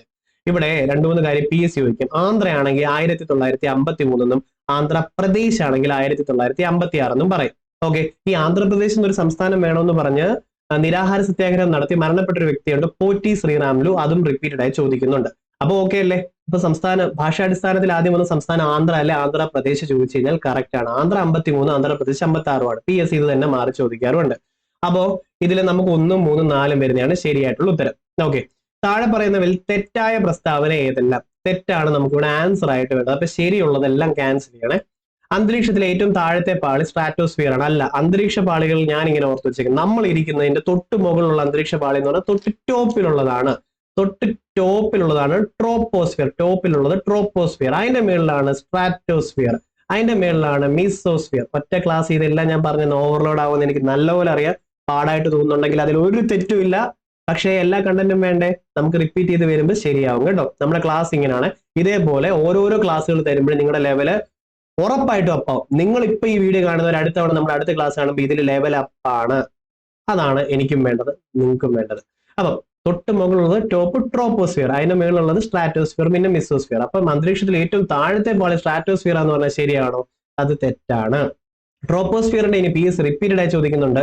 ക്ലൈമറ്റ് ചേഞ്ച്, മഴ ഒക്കെ നടക്കുന്നത് ട്രോപ്പോസ്ഫിയറിലാണ്. സ്ട്രാറ്റോസ്ഫിയറിലാണ് ഓസോൺ ലെയർ ഉള്ളത്. മിസോസ്ഫിയറിലാണ് ഉൾക്കകൾ കത്തിയിരിക്കുന്നത് മധ്യഭാഗത്തുള്ളത്. ഇപ്പൊ ഇത്രയും പടി. അടുത്ത തവണ സ്ട്രാറ്റോസ്ഫിയറിന്റെ അല്ലെങ്കിൽ ലെയർ വരുമ്പോൾ കൂടുതൽ പറഞ്ഞുതരാം. ഇതും റിപ്പീറ്റ് ചെയ്ത് തരാം കേട്ടോ. ഇനി നൈട്രസ് ഓക്സൈഡ് ഒരു ഹരിതഗ്രഹ വാതകമാണ്. ഇത് റിപ്പീറ്റഡ് ആണ്. ഗ്രീൻ ഹൗസ് ഗ്യാസസ് ഏതൊക്കെയെന്ന് ഐഡന്റിഫൈ ചെയ്യാൻ വേണ്ടി PSC സ്ഥിരം ചോദിക്കാറുണ്ട്. കാർബൺ ഡയോക്സൈഡ്, ഫ്ലൂറിനേറ്റഡ് കാർബൺസ് അതായത് CFCകള്, പിന്നെ മീതെയിന്, നൈട്രസ് ഓക്സൈഡ്. ഇതെല്ലാം ഗ്രീൻ ഹൗസ് ഗ്യാസസ് ആണ്. പഠിക്കണേ റിപ്പീറ്റഡ് ആയി ചോദിക്കുന്നത്. Carbon dioxide, chlorofluoro carbon, methane, nitrous oxide. Granite ഒരു തരം അവസാദ ശിലയാണ്. നോക്കിക്കേ, ഇതുകൂടെ പഠിച്ചോ. ഇതൊക്കെ ഓരോ സ്റ്റേറ്റ്മെന്റിൽ നിന്നുള്ളത് ഓരോ ചോദ്യങ്ങളാണ്. ബസാൾട്ട്, ഗ്രാനൈറ്റ്, ഡോളമൈറ്റ്, പിന്നെ ഗാബ്രോ. അത് ഡിഗ്രി പ്രിലിംസിനും ചോദിച്ചിട്ടുള്ള ഒരു ചോദ്യമാണ്. ഗാബ്രോ. ഓക്കെ, ഗാബ്രോ ഇത്രയും ഇഗ്നിയസ് റോക്ക് ആണ്. ആഗ്നേയശില എന്ന് പറയും. ലാവ തണുത്തുറഞ്ഞുണ്ടായതാണ് ഇഗ്നിയസ് റോക്ക്. അപ്പൊ ഇത് അവസാദ ശിലയല്ല, ഇത് തെറ്റാണ്. Granite, basalt, gabbro, igneous rock ആണ്, ആഗ്നേയശിലയാണ്. എന്നാൽ അവസാദ ശിലയുടെ എക്സാമ്പിൾ പറയുവാണെങ്കിൽ ചോക്ക്, പിന്നെ സാൻഡ് സ്റ്റോണ്, പിന്നുണ്ടല്ലോ ലൈം സ്റ്റോണ്. ഇതൊക്കെയാണ് അവസാദ ശില അല്ലെങ്കിൽ സെഡിമെന്ററി റോക്ക് എന്ന് പറയും. ഇംഗ്ലീഷ് മലയാളം പ്രോബ്ലം ഉള്ളവരുണ്ടല്ലോ അല്ലെ, നമുക്ക് ഇങ്ങനെ പഠിക്കും. സെഡിമെന്ററി ആണ് അവസാദശില. അടുത്തുണ്ട് മെറ്റാമോർഫിക് റോക്ക്. മെറ്റാമോർഫിക് റോക്ക് അല്ലെ കായാന്തരശില എന്ന് പറയും. അതിന്റെ എക്സാമ്പിൾ ആണ് മാർബിൾ. ഓക്കെ, അപ്പൊ ഈ മൂന്നാമത്തെ തെറ്റല്ലേ. ഇനി അലകനന്ദ, ഭഗീരഥി എന്നീ നദികൾ ദേവപ്രയാഗിൽ വെച്ച് കൂടിച്ചേരുന്നു. സംഭവം ശരിയല്ലേ? അല്ലെ, സംഭവം ശരിയാണ്. ആദ്യമേ ഒറിജിനേറ്റ് ചെയ്യുമ്പോഴത്തേക്കും ഭഗീരഥിയും അലകനന്ദയും കൂടെ കൂടിച്ചേരുന്നത് ദേവപ്രയാഗിലാണ്. എന്നിട്ടാണ് ഗംഗയായി ഒഴുകുന്നത്. ഗംഗ 2500 കിലോമീറ്റർ നീളമുണ്ട്. ഗംഗോത്രി ഹിമാനി അല്ലെ, ഇത്ര ഓർത്ത് വെച്ചോളൂല്ലോ. അപ്പൊ ഇവിടെ ചോദിച്ചിട്ടുള്ളത് തെറ്റായിട്ടുള്ളതാണ്. തെറ്റായിട്ടുള്ളത് 1ഉം 3ഉം ഉണ്ട്. ഓക്കെ, 1ഉം 3ഉം. അപ്പൊ ഈ കൂട്ടത്തിൽ തെറ്റായിട്ടുള്ളത് ഇതാ. ഇനി നമുക്ക് ശരിയായിട്ടുള്ള ഉത്തരം കിട്ടിയായിരുന്നല്ലോ 2. അപ്പോൾ തെറ്റായിട്ടുള്ളത് ഇത് രണ്ടും ക്യാൻസൽ ചെയ്ത് കളയാമല്ലോ. ഇവിടെ 2 ഇവിടെ ക്യാൻസൽ ചെയ്യാം, ഇവിടെ ക്യാൻസൽ ചെയ്യാം, ഇവിടെ ക്യാൻസൽ ചെയ്യാം. കാരണം ചോദ്യത്തിൽ തെറ്റേതെന്നാ ചോദിച്ചത്. നമുക്കിവിടെ ശരിയായിട്ടുള്ള ഒരു സ്റ്റേറ്റ്മെന്റ് ഇടയ്ക്ക് കണ്ടിരുന്നുണ്ട്. അപ്പൊ അതൊക്കെ ക്യാൻസൽ ചെയ്ത് കളഞ്ഞാൽ തന്നെ 3 ഓപ്ഷൻ പോയി. ഇതും എന്റെ ഒപ്പം പ്രാക്ടീസ് ചെയ്യണം. നമ്മളിപ്പോ ചെയ്യുന്ന GK പഠിക്കുന്നു, ക്വസ്റ്റ്യൻസ് എങ്ങനെ ചെയ്യുന്നു എന്നുള്ള പ്രാക്ടീസ് ചെയ്യുന്നു. രണ്ടും കൂടെ ചെയ്താൽ പോകുന്നത് കേട്ടോ. എനിക്ക് മനസ്സിലാകും അത് പാടായിട്ടായിരിക്കും തോന്നുന്നത്. പക്ഷേ ഏറ്റവും ബെസ്റ്റ് മെത്തേഡാണ് നമ്മൾ ചെയ്യുന്നത്. പോസിബിളി അവൈലബിൾ ആയിട്ടുള്ള ഏറ്റവും ബെസ്റ്റ് മെത്തേഡ് യൂസ് ചെയ്യണം കേട്ടോ. ഒന്നുകൂടെ കണ്ടിട്ട് വന്നാലും ഒരു തെറ്റുമില്ല. അടുത്തത് താഴെ പറയുന്നവരിൽ ഇന്ത്യൻ മഹാസമുദ്രത്തിലെ സമുദ്രജല പ്രവാഹം ഏതാണ്? ഭയങ്കര ഡിഫിക്കൽട്ട് ആയിട്ട് ഇപ്പൊ തോന്നും, പക്ഷേ കുഴപ്പമില്ല. നോക്കിക്കേ, അഗുൽഹാസ് പ്രവാഹമാണെങ്കിൽ ഇന്ത്യൻ മഹാസമുദ്രം. ഓക്കെ, അഗുൽഹാസ് പ്രവാഹം ഇന്ത്യൻ മഹാസമുദ്രം. ബൈ ഹാർട്ട് ചെയ്തു. ഇനി ഇത് ചോദിച്ചാൽ കിട്ടിയാൽ മതി. ഇനി അടുത്തത് ബംഗ്വേല പ്രവാഹവും ഗൾഫ് സ്ട്രീമും. ഓക്കെ, ബംഗ്വേല പ്രവാഹവും ഗൾഫ് സ്ട്രീമും അറ്റ്ലാന്റിക് ഓഷ്യൻ ആണ്. അറ്റ്ലാന്റിക് ഓഷ്യൻ ആണ്. ഓക്കെ, ഇതൊക്കെ പിന്നീട് ഓർത്തിരിക്കും, വലിയ പാടാണ്. അപ്പൊ ഞാൻ ചെയ്യുന്നത് കുറച്ച് കണക്ട് ചെയ്ത് വയ്ക്കും. പിന്നെ ഓപ്ഷനിൽ നിന്ന് PS ചോദിക്കുമ്പോൾ കണ്ടാൽ ഓർമ്മ വന്നാൽ മതി എന്ന് വിചാരിച്ചാണ് ഞാൻ ചെയ്യുന്നത്. നിങ്ങൾക്ക് അതിലും ബെസ്റ്റ് ആയിട്ട് പഠിക്കാൻ പറ്റുമോ പഠിക്കുക, ഇല്ല എന്റെ ഒപ്പം കണക്ട് ചെയ്ത് വെച്ചു. അപ്പം ഗൾഫിൽ ഞാൻ പോകുമ്പോഴേ ഓക്കെ, വേല ഗൾഫിൽ ഞാൻ പോകുന്നത് ഓരോ വേല ചെയ്യാനാണ്. അത് അറ്റം പറ്റുമ്പോഴാണ് എന്നാണ് ഞാൻ ഇപ്പൊ കണക്ട് ചെയ്ത് വെച്ചത്. ഗൾഫ് വേല അറ്റം പറ്റുമ്പോഴാണ് ഗൾഫിൽ പോകുന്നത്. അപ്പൊ ഒരു വേലയ്ക്ക് വേണ്ടി ഗൾഫിൽ പോകുന്ന അറ്റം പറ്റുമ്പോഴാണ്, ചുമ്മാ കണക്ട് ചെയ്ത് വെക്കാം. അല്ലെങ്കിൽ ഗൾഫിൽ പോകുന്ന ഈ ബാങ്കുവേല ബാഗ് ആക്കാം. ഓക്കെ, ബാഗ് എന്നൊക്കെ പറയത്തില്ലേ, ഗൾഫ് ബാഗ് അറ്റം പറ്റുമ്പോൾ എടുത്തുകൊണ്ട് ഓടുന്നു നമ്മൾ ഗൾഫിലേക്ക് എന്നുള്ളത് കണക്ട് ചെയ്യാം. ഓക്കെ, ഇനി കൊറോഷ്യോ ആണെങ്കിൽ പസഫിക് സമുദ്രവുമാണ്. ഓക്കെ, കൊറേഷ്യ ആണെങ്കിൽ പസഫിക് സമുദ്രമാണ്. അത് താഴെ പറയുന്നതിൽ ശരിയായിട്ടുള്ള പ്രസ്താവന ഏതല്ല? അപ്പൊ ടിക്ക് ചെയ്ത് വെച്ചോണം. ശരിയായിട്ടുള്ളത് നമുക്ക് വേണം, തെറ്റായിട്ടുള്ളത് ഓപ്ഷൻ ക്യാൻസൽ ചെയ്യാം. ഇന്ത്യൻ സ്റ്റാൻഡേർഡ് സമയം ഗ്രീൻ സമയത്തേക്കാൾ 5.5 മണിക്കൂർ മുന്നിലാണ്. SCR ടെക്സ്റ്റിൽ അതേപോലെ കിടപ്പുണ്ട്, ഇഷ്ടം പോലെ റിപ്പീറ്റഡ് ആയി ചോദിച്ചിട്ടുള്ളത്. അപ്പൊ 1 ശരിയാണ്. അപ്പൊ 1 ഇല്ലാത്തതെല്ലാം ക്യാൻസൽ ചെയ്യാമല്ലോ. അതും ആലോചിച്ച് നോക്ക്. ഇതാണ് എക്സ്ക്ലൂഡ് ചെയ്യുന്നത്. ഇൻക്ലൂഡ് ചെയ്യുന്നത് നമ്മൾ എലിമിനേറ്റ് ചെയ്യുക. ശരിയായിട്ടുള്ള ഒരു ഓപ്ഷൻ തേണ്ട് 1 വന്നു. അപ്പൊ 1 ഇല്ലാത്തത് ക്യാൻസൽ ചെയ്ത് കളഞ്ഞു. ലോജിക്കല്ലേ? നമുക്ക് പ്രാക്ടീസ് ചെയ്യാം. തമിഴ്നാട്ടിലെ കൂടംകുളത്ത് ഒരു ഭൗമതാപോർജ്ജമല്ല, അവിടെ ആണവ നിലയമാണ് അല്ലെ. തമിഴ്നാട്ടിലെ കൂടംകുളത്തുള്ളത് ഭൗമതാപോർജ്ജ നിലയമാണെങ്കിൽ എവിടെ? മണികരൺ ഉണ്ട്. മണികരൺ 2023 ചോദിച്ചത് മണികരൺ ഉണ്ട്. അത് ഹിമാചൽ പ്രദേശിലാണുള്ളത്. ഓക്കെ, ജിയോ തെർമൽ എനർജി ഉപയോഗിച്ചിട്ടുള്ള പ്ലാന്റ് ആണ് ഭൗമതാപോർജ്ജ നിലയം. അത് മണികരൺ ഹിമാചൽ പ്രദേശ്. കൂടംകുളത്തുള്ളത് ആണവ നിലയം. അതുകൊണ്ട് 2 തെറ്റ്. ഇപ്പൊ 2 ഉള്ളതൊക്കെ ക്യാൻസൽ ചെയ്ത് കളയാമല്ലോ. ശരി, അപ്പൊ തന്നെ നമുക്ക് അത്യാവശ്യം എലിമിനേറ്റ് ആയി കിട്ടിയില്ലേ? സംഭവം കിട്ടിയോ? ശരി. ഗുജറാത്തിന്റെ തലസ്ഥാനം അഹമ്മദാബാദ് ആണ്. ശരിയായിട്ടുള്ള ഗുജറാത്തിന്റെ ഗാന്ധിനഗർ ആണ്. അപ്പൊ ഇതും തെറ്റാ. ഇതെനിക്ക് അറിയത്തില്ലേ പോലും, ഓൾറെഡി ഉത്തരം നമുക്ക് കിട്ടി. നോക്ക്, ഓപ്ഷൻ സി കിടപ്പുണ്ട്. സത്ലജ് സിന്ധു നദിയുടെ പോഷക നദിയാണ്. ജലം ചിനാബ് രവി BS സത്ലജ്. ഇത് ഇത്രയും സിന്ധു നദിയുടെ പോഷക നദിയാണ്. ജലം ചിനാബ് രവി BS സത്ലജ്. ഉഷ്ണമേഖല ചുഴലിക്കാറ്റുകൾ അറ്റ്ലാന്റിക് മേഖലയിൽ എന്ത് പേരിൽ അറിയപ്പെടുന്നു? ഓക്കെ, ഇച്ചിരി ഡിഫറെന്റ് ആയിട്ടുള്ള കാരണം ഇതൊക്കെ വേൾഡ് ജോഗ്രഫി നിങ്ങൾക്ക് നല്ലപോലെ എവിടെ നിന്നും കിട്ടി കാണത്തില്ല. അതുകൊണ്ടാണ് ഈ ഭാഗങ്ങൾ പാടാവുന്നത്. നമുക്ക് ഓരോരോ ക്വസ്റ്റ്യൻസ് വരുമ്പോൾ റിപ്പീറ്റ് ചെയ്ത് പോകാം. നിങ്ങൾക്ക് സൂപ്പറായിട്ട് കിട്ടിക്കോളും കേട്ടോ. അപ്പൊ ഉഷ്ണമേഖല ചുഴലിക്കാറ്റുകൾ ഹരിക്കെയിൻ ആണ്. എന്നാൽ ഈ വില്ലീസിന്റെ ഇവിടുത്തെ പ്രത്യേകത അറിയാം, ഓസ്ട്രേലിയയിൽ വീശുന്നതാണ്. Australia very very very important. Australia സ്ഥിരമായിട്ടുള്ളതാണ് വില്ലീസ്. അത് ഓർത്ത് വെച്ചോണം. ഓക്കെ, ഓസ്ട്രേലിയയിലുള്ളതാണ് ഈ വില്ലീസ്. അതേപോലെ കുറച്ച് മുന്നത്തെ നിങ്ങൾക്ക് വേണ്ടി ഒന്ന് എഴുതി വെച്ചോർന്നുണ്ട്, ഞാൻ പറഞ്ഞോട്ടില്ലെങ്കിൽ പ്രശ്നമാവും. ഗുജറാത്ത് ഗാന്ധിനഗർ പഠിച്ചല്ലോ. ഈ അടുത്ത് ഇടയ്ക്ക് ചോദിച്ചത് നിങ്ങളുടെ ഞാൻ പറയട്ടെ. ത്രിപുര അഗർത്തല, ഹിമാചൽ പ്രദേശ് സിംല, അരുണാചൽ പ്രദേശ് ഇറ്റാനഗർ, മണിപ്പൂര് ഇംഫാല്, മേഘാലയ ഷില്ലോങ്, മിസോറാം ഐസ്വാൾ. റിപ്പീറ്റ് അടിച്ച് കേട്ട് പഠിക്കണം കേട്ടോ. ഇത് ചോദിച്ചു 2024 ചോദിച്ചു, നമുക്ക് വരും. അപ്പൊ ഓക്കെ, ഇത്രയും കിട്ടിയല്ലോ. അടുത്തത് ഇവിടെ കാറ്റ് പറഞ്ഞപ്പോഴാണ് ഫോൻ. റിപ്പീറ്റഡ് ആണ്, കുഞ്ഞു ചോദ്യം. ഫോൻ എന്നുള്ള കാറ്റ് എവിടെയാ? ആൽസ് പർവ്വതത്തിലാണ് വീശുന്നതെന്ന് ഓർത്ത് വെച്ചോണം. അതേപോലെ ചിനൂക്ക് ആണെങ്കിൽ റോക്കി പർവ്വതത്തിലാണ്. റിപ്പീറ്റഡ് കുഞ്ഞു ചോദ്യം, പക്ഷെ വരുവേ. അതേപോലെ ഹർമാറ്റൻ ഹർമാറ്റൺ എന്നുള്ള കാറ്റ് ഡോക്ടർ എന്നും അറിയപ്പെടുന്നതാണ്. ഇത് സഹാറ മരുഭൂമിയിലാണ് ഇത് വീശുന്നത്. ഇത്ര ഓക്കെ അല്ലേ? ഇനി കൊല്ലം മുതൽ കോട്ടപ്പുറം വരെ നീണ്ടു കിടക്കുന്ന ദേശീയ ജലപാത ഏതാ? നാഷണൽ വാട്ടർവേ 3 ആണ്. ഇത് കോഴിക്കോട് വരെ എക്സ്റ്റെൻഡ് ചെയ്തു. ഇത് ചോദ്യം വന്നിട്ടുണ്ടായിരുന്നു 2024. കൊല്ലം മുതൽ കോട്ടപ്പുറം വരെ 205 കിലോമീറ്റർ ആണ്. പക്ഷെ കറക്റ്റിലത്തെ കിലോമീറ്റർ പ്രിസൈസ്ലി അവൈലബിൾ അല്ല, PSC ചോദിച്ചിട്ടില്ല. പക്ഷെ ഇപ്പം കൊല്ലം മുതൽ കോട്ടപ്പുറം വരെ ഉള്ളത് കോഴിക്കോട് എക്സ്റ്റെൻഡ് ചെയ്തിട്ടുള്ള നിലവിലത്തെ നാഷണൽ വാട്ടർവേ ഏതെന്ന് ചോദിച്ചിട്ടുണ്ട്. അത് 3 ആണ്. എന്നാൽ നാഷണൽ വാട്ടർവേ 1 എന്താണെന്ന് അറിയാം? അലഹാബാദ് മുതൽ ഹാൽഡിയ വരെയാണ്. ഓക്കെ, അലഹാബാദ് മുതൽ ഹാൽഡിയ വരെ അത് ഗംഗാ നദിയിലാണ് ഉള്ളത്. നാഷണൽ വാട്ടർവേ 2 ആണെങ്കിൽ 2 എന്ന് പറയുമ്പോൾ ഹിന്ദിയിൽ ഏക് ദോ ആണ് 2. ഞാൻ അങ്ങനെ കണക്ട് ചെയ്തേ. ഓക്കെ, സാധ്യ മുതൽ ദുബ്രി വരെ ദുബ്രി വരെ സാധ്യ മുതൽ ദുബ്രി വരെ നാഷണൽ വാട്ടർവേ 2 അത് ബ്രഹ്മപുത്ര നദിയിലാണ്. അപ്പം നാഷണൽ വാട്ടർവേ 3 എന്ന് പറയുന്നത് വെസ്റ്റ് കോസ്റ്റ് കനാൽ എന്ന് അറിയപ്പെടും. മറക്കല്ലേ. ഇത്രയും കാര്യങ്ങൾ കിട്ടിയോ? ഇതാണെങ്കിൽ അത് മതി. ഇത്രയും തൽക്കാലം ഇവിടുന്ന് പഠിച്ചിട്ട് പോകാം. അടുത്ത 2024 ലോക പരിസ്ഥിതി ദിനാഘോഷങ്ങൾക്ക് ആതിഥേയത്വം വഹിച്ച രാജ്യം ഏതാ? Saudi Arabia. പക്ഷെ നമ്മളിപ്പോ പഠിച്ചു വെക്കേണ്ട സൗദി അറേബ്യ ഓക്കെ, 2025 തീമും അല്ലെങ്കിൽ കാര്യങ്ങളൂടെ പഠിച്ചു വെക്കണ്ടായോ? 2025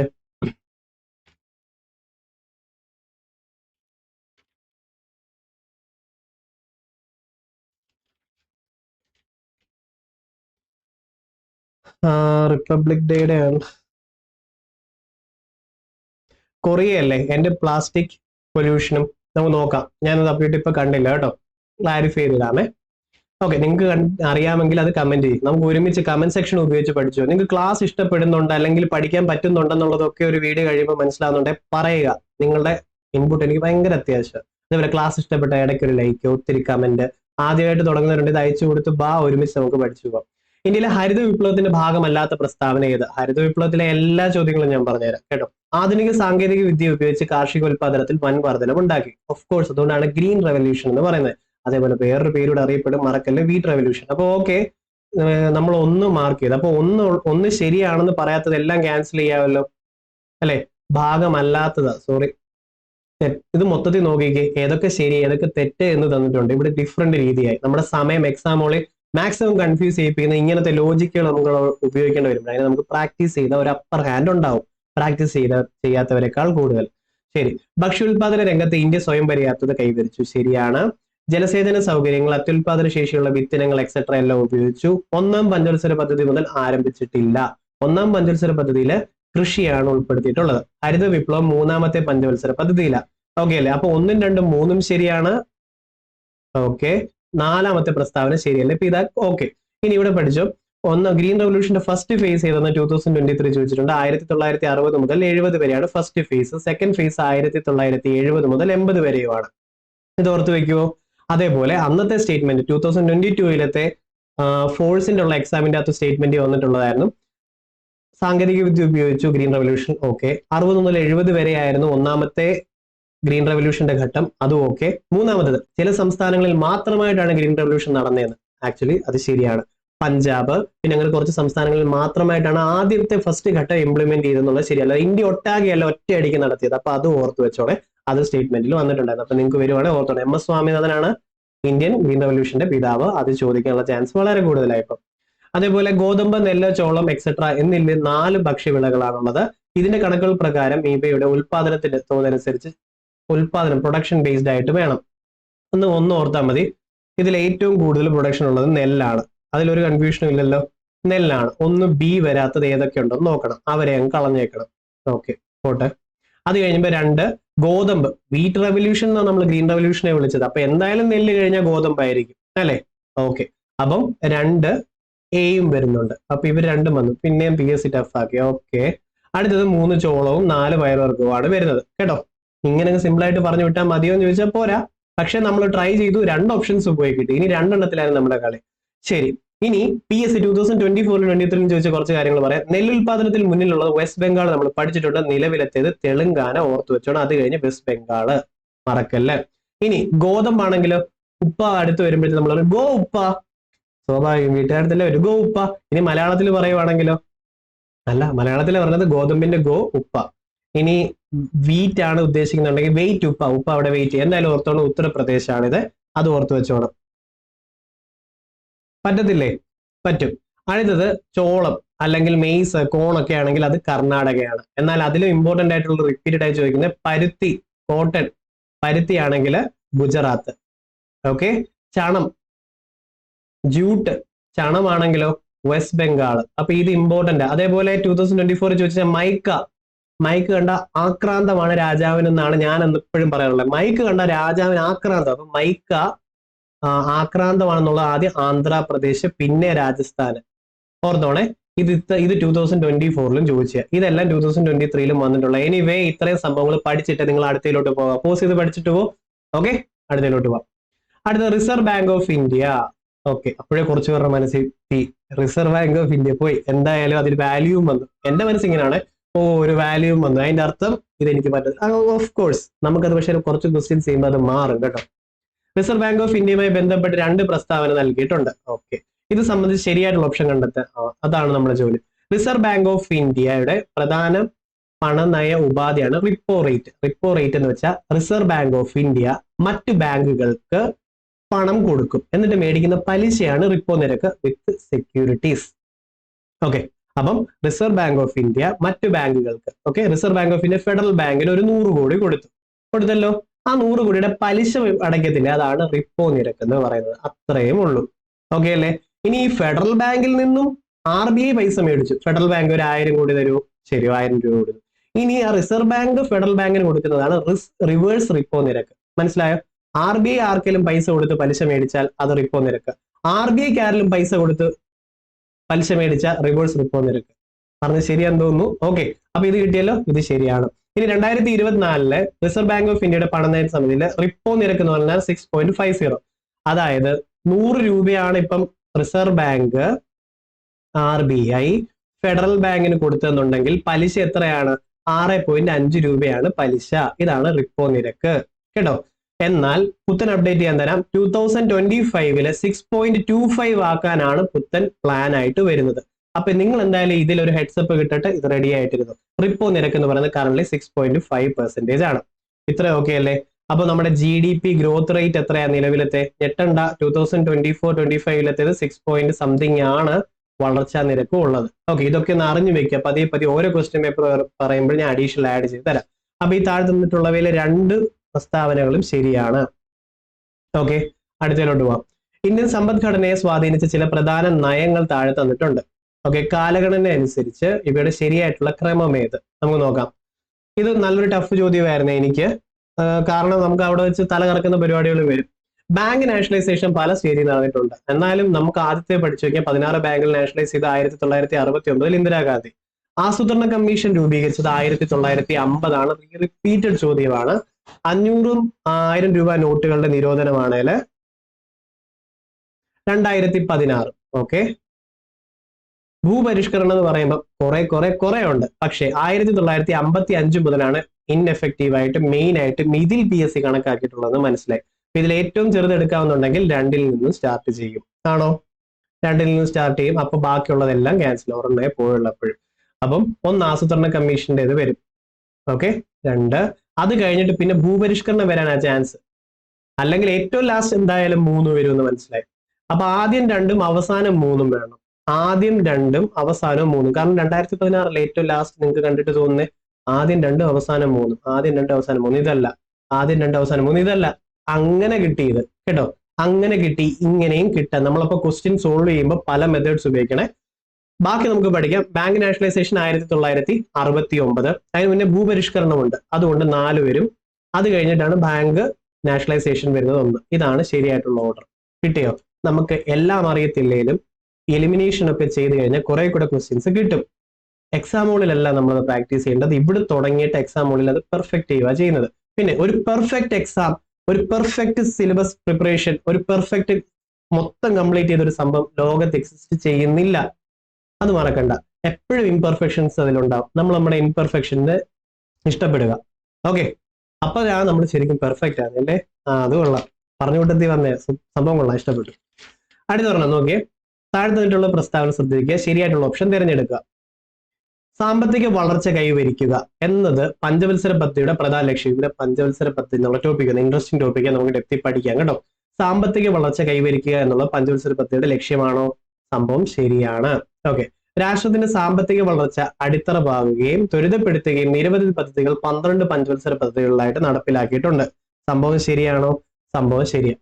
പക്ഷെ ഇവിടെ വരുന്നത് എന്താ പറയാ, റീസണിങ് ആ വരുന്നത്. സംഭവം 2 ശരിയാണോ? പ്രസ്താവന 1ഉം 2ഉം ശരിയാണ്. ഓക്കെ, അപ്പൊ ഇത് ചാൻസ് ഉണ്ട്. 1ഉം 2ഉം ശരിയാണ്, ഇതും ചാൻസ് ഉണ്ട്. ഇതിൽ ഏതോ ഒരെണ്ണം തെറ്റാന്ന് പറഞ്ഞിട്ടുണ്ട്. അവിടെ 2 ഓപ്ഷൻ പോയി, കാരണം ഇത് 2ഉം ശരിയാണ് പറഞ്ഞത്. ഇനി 1ന്റെ വിശദീകരണമാണ് ആക്ച്വലി ഇത്. ഒന്ന് ആലോചിച്ച് നോക്കിക്കേ.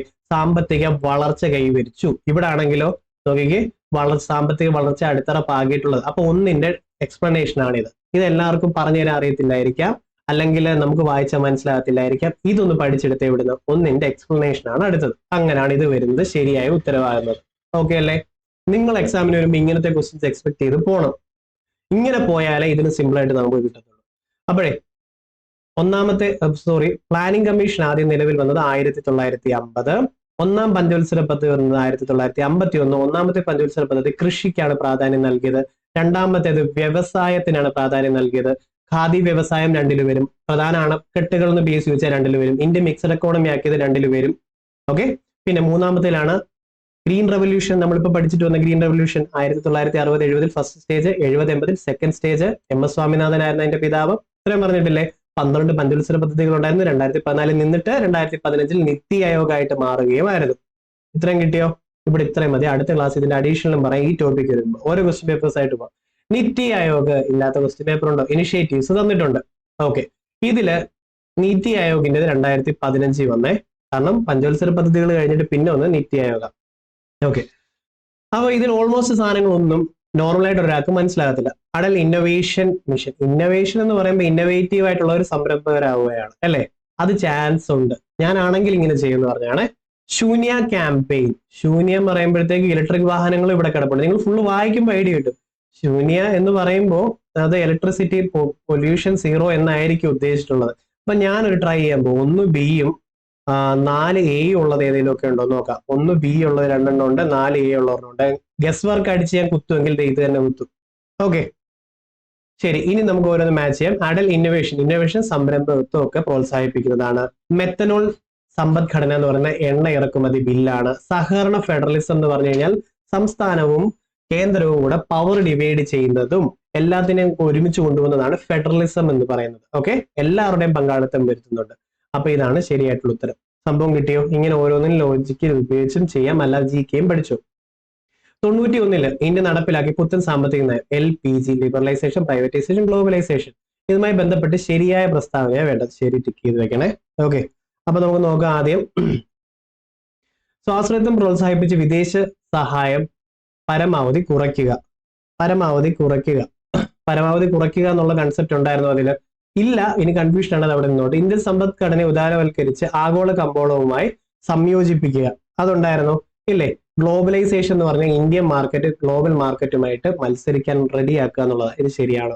പൊതുമേഖലാ സ്ഥാപനങ്ങളെ സ്വകാര്യവൽക്കരിക്കുക. സംഭവം ശരിയല്ലേ? അതായത് നമ്മുടെ റെയിൽവേ ആയാലും എയർലൈൻസ് ആയാലും ടെലികോം കമ്പനികളായാലും സർക്കാരിന്റെ ഉണ്ടെങ്കിൽ പ്രൈവറ്റ്സിനും കൂടെ അത് എന്ത് ചെയ്യുന്നു? പ്രൈവറ്റൈസ് ചെയ്യിപ്പിക്കുന്നത്, അല്ലെങ്കിൽ പ്രൈവറ്റിനൂടെ പങ്കാളികളാക്കുന്നു. അപ്പൊ അവിടെ ഗ്രോത്ത് ഉണ്ടാകുന്നു, ഇൻവോൾവ്മെന്റ് കൂടുന്നു. അതാണ് പ്രൈവറ്റൈസേഷൻ. ഗ്ലോബലൈസേഷൻ എന്താ? നമ്മുടെ ഇവിടുത്തെ മാർക്കറ്റുകൾ ഗ്ലോബൽ മാർക്കറ്റുമായിട്ട് കമ്പയറബിൾ ആക്കുന്നു. അതാണ് ഗ്ലോബലൈസേഷൻ. ലിബറലൈസേഷൻ എന്താ? ദാക്ഷായണി ബിസ്ക്കറ്റ് കമ്പനി ഓർമ്മയുണ്ട് മോഹൻലാലിന്റെ? ISI മുദ്ര എന്തേ? അതെന്തേ? ഇതെന്തേന്നൊക്കെ പറഞ്ഞ് ഒത്തിരിയാണ്. അത് ലിബറൽ അല്ല. അതുകൊണ്ട് എന്ത് ചെയ്യും? ഒത്തിരി കമ്പനികൾ വരാതിരിക്കും. അതിനും കുറച്ചുകൂടെ ലിബറൽ ആക്കി, പേപ്പർ വർക്ക്സും സാങ്ഷൻസും ഒക്കെ എളുപ്പമാക്കി കൊടുത്തതാണ് ലിബറലൈസേഷൻ. LPG കിട്ടിയല്ലോ. ഇറക്കുമതി പരമാവധി കുറച്ചു. ഇറക്കുമതി കുറച്ചു കഴിഞ്ഞാൽ എങ്ങനെ ശരിയാണ്? തദ്ദേശ വ്യവസായം. അപ്പൊ ഇത് തെറ്റ്. 2ഉം 3ഉം ആണ് ഈ കൂട്ടത്തിൽ ശരിയായിട്ടുള്ളത്. ഇവിടുന്ന് തന്നെ കുറെ സംഭവങ്ങൾ കിട്ടിയല്ലോ അല്ലെ? ശരി. അടുത്തത് ഇന്ത്യൻ ഭരണഘടനയിലെ ഡ്രാഫ്റ്റിംഗ് കമ്മിറ്റി ഡ്രാഫ്റ്റിംഗ് കമ്മിറ്റിയെ കുറിച്ച് ശരിയായ വസ്തുത തിരഞ്ഞെടുക്കുക. ഡോക്ടർ ഭീംറാവ് അംബേദ്കർ ആണ് അധ്യക്ഷൻ. ശരിയാ. ഭരണഘടനയ്ക്ക് അംഗീകാരം നൽകി. ഭരണഘടനയ്ക്ക് അംഗീകാരം നൽകുന്ന ജോലി എന്തായാലും ഡ്രാഫ്റ്റിംഗ് കമ്മിറ്റിയുടേതല്ല. അത് ഭരണഘടന നിർമ്മാണ സഭയുടെ കോൺസ്റ്റിറ്റ്യൂന്റ് അസംബ്ലിയുടേതാണ്. അതുകൊണ്ട് 2 തെറ്റാ. ഓക്കെ ആണല്ലോ? 2 തെറ്റാണെങ്കിൽ 2 ഉള്ളതൊക്കെ ക്യാൻസൽ ചെയ്യാം. ഇതും പോയി, ഇതും പോയി. 7 അംഗങ്ങൾ ഉൾപ്പെടുത്തിയിട്ടുള്ള കമ്മിറ്റി. ആ 7 അംഗങ്ങൾ ഞാനിപ്പോ പറയാം, നിങ്ങൾ പഠിക്കണം. ഒത്തിരി എക്സാമിനായി ചോദിച്ചിട്ടുണ്ട്. Bhimrao Ambedkar, N Gopalaswami Ayyangar, Alladi Krishnaswami Iyer, KM Munshi, Muhammad Saadulla, BL Mitter, DP Khaitan. Back അടിച്ച് കേൾക്കണേ. ഓക്കെ, 1946 ഓഗസ്റ്റ് 29 അല്ല 1947 അതാണ് ഞാൻ ആദ്യം എഴുതാൻ വന്നത്. ഡ്രാഫ്റ്റിംഗ് കമ്മിറ്റി എന്ന് വെച്ചാൽ ഇത് ആദ്യം എഴുതണം. 1947 ഓഗസ്റ്റ് 29. അപ്പൊ എന്ത് ചെയ്തു? ഇതും തെറ്റാണ്. 4 ക്യാൻസൽ ചെയ്യാമല്ലോ. അപ്പൊ ഇത് ശരി കിട്ടി. അടുത്തതിലോട്ട് നമ്മൾ പോവുകയാണ്. അടുത്തത് സാർവത്രിക വോട്ടവകാശം. ഓക്കെ, മത്സരിക്കാനുള്ള അവകാശം എന്നിവയെ പറ്റി പറയുന്നത് ശരിയായിട്ടുള്ളത് തിരഞ്ഞെടുക്കുകയാണ്. ഇപ്പം വോട്ടവകാശത്തിന്റെ അടിസ്ഥാനത്തിൽ വേണം ലോക്സഭ നിയമസഭാ തിരഞ്ഞെടുപ്പ് നടക്കേണ്ടതെന്ന് 326 പറയുന്നു. 18 വയസ്സിൽ കൂടുതലുള്ള എല്ലാവർക്കും വോട്ട് ചെയ്യാനുള്ള അധികാരമുണ്ടെന്ന് പറയുന്നത് 326 അത് ശരിയാണോ? ശരിയാണ്. 1. വകുപ്പ് 331 വോട്ടവകാശത്തെ പറ്റി പറയുന്നത്. അല്ല, 326 18 വയസ്സായാൽ വോട്ട് ചെയ്യാമെന്ന് പറയുന്നത്. അപ്പൊ 324 PSCയുടെ ഫേവറേറ്റ് ആണ് ഇലക്ഷൻ കമ്മീഷൻ, മറക്കല്ലേ. ഇനി 1989 61 ഭേദഗതിയിലാണ് 21 നിന്നും 18 വയസ്സായി കുറച്ചത്. രാജീവ് ഗാന്ധി ഇമ്പോർട്ടന്റ്. 89 61 ഭേദഗതിയിലെ 21 വയസ്സിൽ നിന്നും 18 കുറച്ചത്. ഓക്കെ അല്ലേ? ആ വോട്ടിംഗ് പ്രായം കുറച്ചെന്ന് പറയാൻ തെറ്റാണ്. അപ്പൊ 1ഉം 3ഉം ആണ് ഈ കൂട്ടത്തിൽ ശരിയായിട്ടുള്ളത്. ഇവിടെ 2 നമുക്ക് ക്യാൻസൽ ചെയ്യാമായിരുന്നു. അപ്പൊ ഈ 2 ഓൾറെഡി പോയേനെ. അതുകൂടെ പ്രാക്ടീസ് ചെയ്തോണ്ട് പോകണം കേട്ടോ. രാജ്യസഭയുമായി ബന്ധപ്പെട്ടത്. ഇത് ഇങ്ങനത്തെ ക്വസ്റ്റ്യൻസ് ഒക്കെ മെയിൻസ് റാങ്ക് അടിക്കാൻ വേണ്ടി പ്രിപ്പയർ ചെയ്യും, അല്ലെങ്കിൽ ഉറപ്പായിട്ട് നമ്മൾ കണ്ടു കാണത്തില്ല. സാരമില്ല, നമ്മുടെ തുടക്കം ഇതാ, ഇവിടുന്ന് നമ്മൾ തുടങ്ങുന്നത്. രാജ്യസഭ മെയിൻ ആയിട്ട് ഉദ്ദേശിച്ചാണ് നമ്മുടെ രാജ്യസഭയുടെ ജോലി എന്ന് പറഞ്ഞാൽ സംസ്ഥാനങ്ങളുടെ പാർട്ടിസിപ്പേഷൻ കേന്ദ്രത്തിൽ ഉറപ്പുവരുത്തുക. സംസ്ഥാനവുമായി ബന്ധപ്പെട്ട എന്തെങ്കിലും കാര്യങ്ങൾ കേന്ദ്രം പാസ്സാക്കുന്നുണ്ടെങ്കിൽ രാജ്യസഭയുടെ അനുമതിയും വേണം. ഇതാണ് രാജ്യസഭയുടെ മെയിൻ റോൾ. ഇനി ഓർത്തു വെക്കാമല്ലോ രാജ്യസഭയെ പറ്റി. ഓക്കെ, അപ്പോ സംസ്ഥാനങ്ങളെ ബാധിക്കുന്ന എല്ലാ പ്രശ്നങ്ങളും രാജ്യസഭയുടെ അംഗീകാരത്തിനും പരിഗണനയ്ക്കും വിടണം. 1. സംസ്ഥാന പട്ടികയിലെ വിഷയങ്ങൾ രാജ്യത്തിന്റെ പൊതു താല്പര്യം പരിഗണിക്കുക. യൂണിയൻ ലിസ്റ്റിലോ കൺകറന്റ് ലിസ്റ്റിലോ മാറ്റണമെങ്കിൽ അതിനും രാജ്യസഭയുടെ അംഗീകാരം വേണം. ഇല്ല, സ്റ്റേറ്റ് ലിസ്റ്റിലുള്ള കാര്യങ്ങളൊക്കെ എടുത്തുകൊണ്ട് പെട്ടെന്ന് പോകാൻ പറ്റത്തില്ലേ? അപ്പൊ അതൊക്കെ രാജ്യസഭയുടെ അംഗീകാരം വേണം. ബാക്കി 2 വായിക്കേണ്ട. പക്ഷെ ബാക്കി പറയുന്നത് രാജ്യസഭയുടെ ചെയർമാൻ എന്ന് പറയുന്നത് വൈസ് പ്രസിഡന്റ് ആണ്. ഓക്കെ, രാജ്യസഭ എത്രാമത്തെ രാജ്യസഭയാണെന്ന് ഇപ്പൊ ചോദിക്കാം. ഓർത്തോണം, ഇതൊരു സ്ഥിരം സഭയാണ്. ഈ രാജ്യസഭ പിരിഞ്ഞു പോകുന്നില്ല, മെമ്പേഴ്സേ പിരിഞ്ഞു പോകുന്നുള്ളൂ. അപ്പം ഇതൊരു പെർമനന്റ് സഭയാണ്. ഇനി മെമ്പേഴ്സിന്റെ കാലാവധി എത്രയാണെന്നറിയാം? ഇതെല്ലാം PYQ ആണ്. 6 വർഷം. ഓക്കെ, മെമ്പേഴ്സിന്റെ കാലാവധി 6 വർഷവും എല്ലാ 1/3 ഇയറുകളിലും കേട്ടോ. സോറി, എല്ലാ 1/3 മെമ്പേഴ്സും 2 ഇയർ കൂടുമ്പോഴത്തേക്കും പിരിഞ്ഞു പോകും. എല്ലാ ഇതും സ്റ്റേറ്റ്മെന്റ് ചോദിച്ചാണ്. 1/3 മെമ്പേഴ്സും 2 വർഷം കൂടുമ്പോൾ രാജ്യസഭ പിരിഞ്ഞു പോകും. രാജ്യസഭ സ്ഥിരം സഭയാണ്. അല്ലാതെ ഇത്ര 15ാമത്തെ ലോക്സഭ 16ാമത്തെ ലോക്സഭ പറയുന്ന പോലെ രാജ്യസഭയ്ക്കില്ല, സ്ഥിരം സഭയാണെന്നും വൈസ് പ്രസിഡന്റ് ആണ് അധ്യക്ഷൻ എന്നും ഓർത്തു വെച്ചോണം. അതേപോലെ രാജ്യസഭയിലേക്ക് 12 പേരെ പ്രസിഡന്റിനെ നോമിനേറ്റ് ചെയ്യാമെന്നും ഓർത്തു വെച്ചോണം. അത് ഏതൊക്കെ ഫീൽഡാണെന്നറിയാമോ? കല, കായികം, സയൻസ്, അതൊക്കെയാണ് സംഭവം. ഓക്കെ അല്ലേ? ഇവിടെ ഉള്ളത് പ്രൊപ്പോർഷണൽ റെപ്രസെന്റേറ്റീവ്, സിംഗിൾ ട്രാൻസ്ഫറബിൾ വോട്ടാണ് ഉപയോഗിക്കുന്നത്. സിംഗിൾ ട്രാൻസ്ഫറബിൾ വോട്ടാണ് ഉപയോഗിക്കുന്നത് ഈ രാജ്യസഭയിൽ, അല്ലെ? ഇൻഡയറക്ട് എലക്ഷൻ ആണ് ഇവിടെ. എന്നാൽ ലോക്സഭയിലാണെങ്കിലോ ഫസ്റ്റ് പാസ് ദ പോൾ എന്നുള്ളതാണ്. ഏറ്റവും കൂടുതൽ മെജോറിറ്റി വോട്ട് കിട്ടുന്നതാണ് ഇവിടെ ഉള്ളത്. രാജ്യസഭയിൽ സിംഗിൾ ട്രാൻസ്ഫറബിൾ വോട്ടാണ്. ഓക്കെ, ഏകദേശം ഇത്രയും ടൂ മച്ച് ഇൻഫർമേഷൻ ഇപ്പൊ കിട്ടിയില്ലേ? അടുത്ത ക്ലാസ്സിൽ ഇത് ഞാൻ റിപ്പീറ്റും ചെയ്യും, പുത്തനും പറഞ്ഞു തരും. അപ്പം നിങ്ങളുടെ ലെവലപ്പ് ആവും. ദേശീയ മനുഷ്യാവകാശ കമ്മീഷന്റെ ഘടനയെക്കുറിച്ചുള്ള ഉചിതമായിട്ടുള്ള പ്രസ്താവന ഏതാണ്? ദേശീയ മനുഷ്യാവകാശ കമ്മീഷൻ ഇത് ക്യാൻസൽ ചെയ്യാൻ കാരണം എന്ന് വെച്ചാൽ നാഷണൽ ഹ്യൂമൻ റൈറ്റ് കമ്മീഷൻ 1993 അതൊക്കെയാണല്ലോ. ഇവിടെ പുത്തൻ ഭേദഗതി പ്രകാരം മുൻ സുപ്രീം കോടതി ചീഫ് ജസ്റ്റിസും സുപ്രീം കോടതി ജഡ്ജിക്കും എന്താകാം? ചെയർമാൻ ആകാൻ പറ്റും. ആ ഒരു സംഭവം ഇവിടെ ഓപ്ഷനിൽ കറക്റ്റ് തരാത്തത് കൊണ്ടാണ് PSC ഇത് ക്യാൻസൽ ചെയ്തത്. ഇത് നിങ്ങൾ ഓർത്തു വെച്ചോളൂല്ലോ, അല്ലെ? നാഷണൽ ഹ്യൂമൻ റൈറ്റ് കമ്മീഷന്റേത്. അടുത്ത, ഇപ്പോഴത്തെ കേന്ദ്ര യുവജനകാര്യ കായിക വകുപ്പ് കൈകാര്യം ചെയ്യുന്നത് ആരാണെന്ന് ഓർത്തോ? ആരാ? നോക്കിക്കേ, ഇതാണ് ശരിയായിട്ടുള്ളത്. മാൻസുഖ് മാണ്ഡ്യ. അപ്പം ഒന്നും അർത്ഥം യുവജനങ്ങൾക്ക് നല്ല മനസ്സുഖം കൊണ്ടുവരുന്ന ഒരു കേന്ദ്രമന്ത്രിയാണെന്ന് ഓർത്തോണം. അല്ലെങ്കിൽ കായികമായിട്ടുള്ള ആക്ടിവിറ്റീസ് ഒക്കെ നല്ല മനസ്സുഖം ഉണ്ടാക്കുന്നതാണ്. ഒന്നും കായികമായിട്ടുള്ള ക്രിക്കറ്റ്, ഫുട്ബോളോ, ഓട്ടം ചാട്ടം ഒക്കെ നല്ല മനസ്സുഖം ഉണ്ടാക്കുന്നതാണ് മാൻസുഖ് മാണ്ഡ്യ എന്ന് ഓർത്തോണം. എപ്പോഴും ഈ മന്ത്രിമാരെ കണക്ട് ചെയ്യാൻ നോക്കിയാണ്, ബൈഹാർട്ട് ചെയ്യണമെന്ന് ഞാൻ പറയത്തില്ല. കാരണം ഇവർ ഓരോ തവണ മാറിക്കൊണ്ടിരിക്കും, നമുക്ക് പഠിച്ചുകൊണ്ടിരിക്കാൻ പറ്റത്തില്ല. ഇന്ത്യയുടെ രാഷ്ട്രപതിയായിട്ടുള്ള ദ്രൗപദി മുർമു, ഒരു കാര്യം ഓർത്തോണം, എല്ലാ പ്രസിഡന്റിന്റെയും വൈസ് പ്രസിഡന്റിന്റെയും എത്രാമത്തെ ആളായിരുന്നു ഇവരെന്ന് ചോദിക്കാറുണ്ട്. അതുപോലെ ഇവർ ഏത് സ്റ്റേറ്റിന്റെ ഗവർണർ ആയിരുന്നു എന്ന് ചോദിക്കാറുണ്ട്. ഏത് സംസ്ഥാനത്തുകാരിയാണ് അല്ല സംസ്ഥാനക്കാരനാണെന്ന് ചോദിക്കാറുണ്ട്. ഇത്രയും പഠിച്ചു പോയാൽ ഇനി വരുന്ന എക്സാമിന് ഒരു ഫ്യൂച്ചർ പ്രൂഫ് കിട്ടും. ദ്രൗപദി മുർമുവിനെ സംബന്ധിച്ച് ശരിയായിട്ടുള്ള പ്രസ്താവന കൂട്ടത്തിൽ ഏതാ? നമുക്ക് നോക്കാം. 15ാമത്തെ പ്രസിഡന്റ് ആണ്, പിന്നെ ജാർഖണ്ഡിലെ ഗവർണറും ആയിരുന്നു. ഓക്കെ, അപ്പൊ ദ്രൗപദി മുർമു 15ാമത്തെ പ്രസിഡന്റ് ആണ് ദ്രൗപദി മുർമു. അതേപോലെ ഒഡീഷയാണ് സ്റ്റേറ്റ്. ഒഡീഷയാണ് സ്റ്റേറ്റ്. എവിടുത്തെ ഗവർണർ ആയിരുന്നു എന്ന് ചോദിച്ചു കഴിഞ്ഞാൽ ജാർഖണ്ഡിലെ ആയിരുന്നു. ഇത് ഒത്തിരി തവണ റിപ്പീറ്റ് ചെയ്തതാണ്, 2024 തന്നെ ഒത്തിരി തവണ ചോദിച്ചത്. അതേപോലെ അടുത്ത വൈസ് പ്രസിഡന്റിനെ ചോദിക്കും, അതാരാ? ജഗദീപ് ധൻഖർ ആണ്. ജഗദീപ് ധൻഖർ 14ാമത്തെ ആളാണ്. വെസ്റ്റ് ബംഗാൾ സ്റ്റേറ്റുകാരനാണ്, വെസ്റ്റ് ബംഗാളിലെ തന്നെ ഗവർണറും ആയിരുന്നു. ഇത്രയും കാര്യങ്ങൾ നിങ്ങൾ തൽക്കാലം പഠിച്ചാൽ മതി. ഇതാണ് റിപ്പീറ്റഡ് ആയിട്ട് വന്നുകൊണ്ടിരിക്കുന്നത്. അപ്പൊ ഇതൊരു ഐഡിയ കിട്ടിയോ? ശരിയല്ലേ? ഓക്കെ. ഇനി 2023 ഇന്ത്യൻ റിപ്പബ്ലിക് ദിനാഘോഷത്തിലെ മുഖ്യ അതിഥിയായിരുന്നു അബ്ദുൽ ഫത്തഹ് അൽ സിസി. ഓക്കെ. ഏത് രാജ്യത്തിന്റെ പ്രസിഡന്റ് ആണിത്? എവിടുത്തെയാ?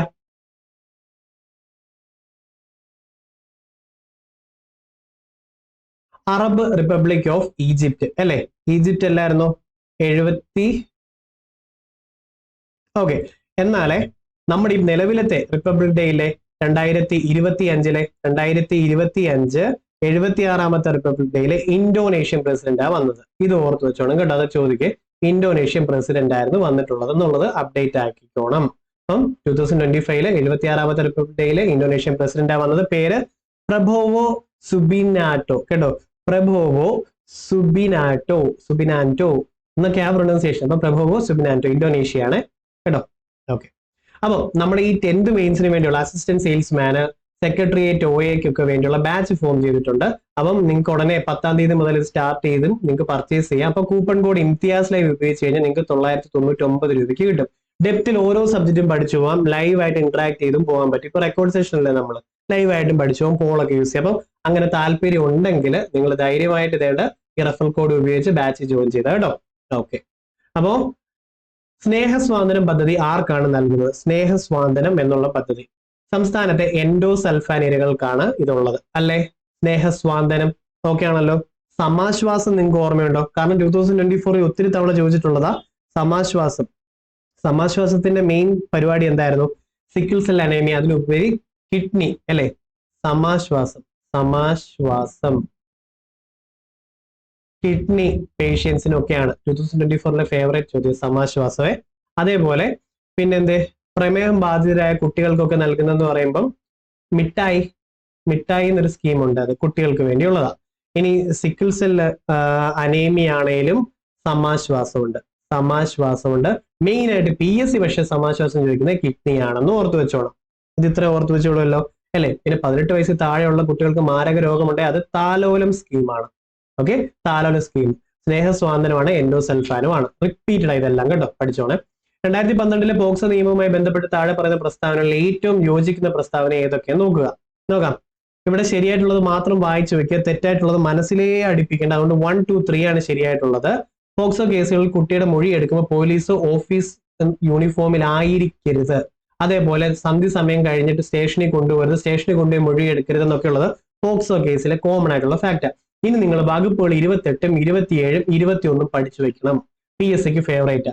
28 പ്രകാരം ഓരോ ജില്ലയിലും ശിശു സൗഹാർദ്ദത്തിന് പ്രാധാന്യം നൽകി പ്രത്യേക കോടതി വേണം. 28 പ്രകാരം പ്രത്യേക കോടതി. 27 പ്രകാരമാണെങ്കിൽ വൈദ്യ പരിശോധന. 21 ആണെങ്കിൽ റിപ്പോർട്ട് ചെയ്തില്ലെങ്കിൽ ഉള്ള പണിഷ്മെന്റിനെ പറ്റിയാണ് പറയുന്നത്. പോക്സോ കേസ് റിപ്പോർട്ട് ചെയ്തില്ലെങ്കിൽ 21 പ്രകാരം പണിഷ്മെന്റ്. 28 കോടതികൾ, ഓരോ സ്ഥലത്തും പ്രത്യേക കോടതി. 27 വൈദ്യ പരിശോധന. ഓക്കെ. പോക്സോ ഏത് വർഷമാണ്? 2012 ആണ്. 18 വയസ്സിൽ താഴെയുള്ളവരെയാണ് ഇതിൽ കുട്ടിയായിട്ട് പോക്സോയിൽ പറയുന്നത് കേട്ടോ. അപ്പം ബേസ് കാര്യങ്ങളാണല്ലോ, കിട്ടിയല്ലോ. 1, 2, 3 ആണ് ഇതിൽ വരുന്നത്. ഇമ്പോർട്ടന്റ് ആക്ട് എന്നുള്ള ടോപ്പിക് ഇത് വൃത്തിക്ക് പഠിക്കാൻ.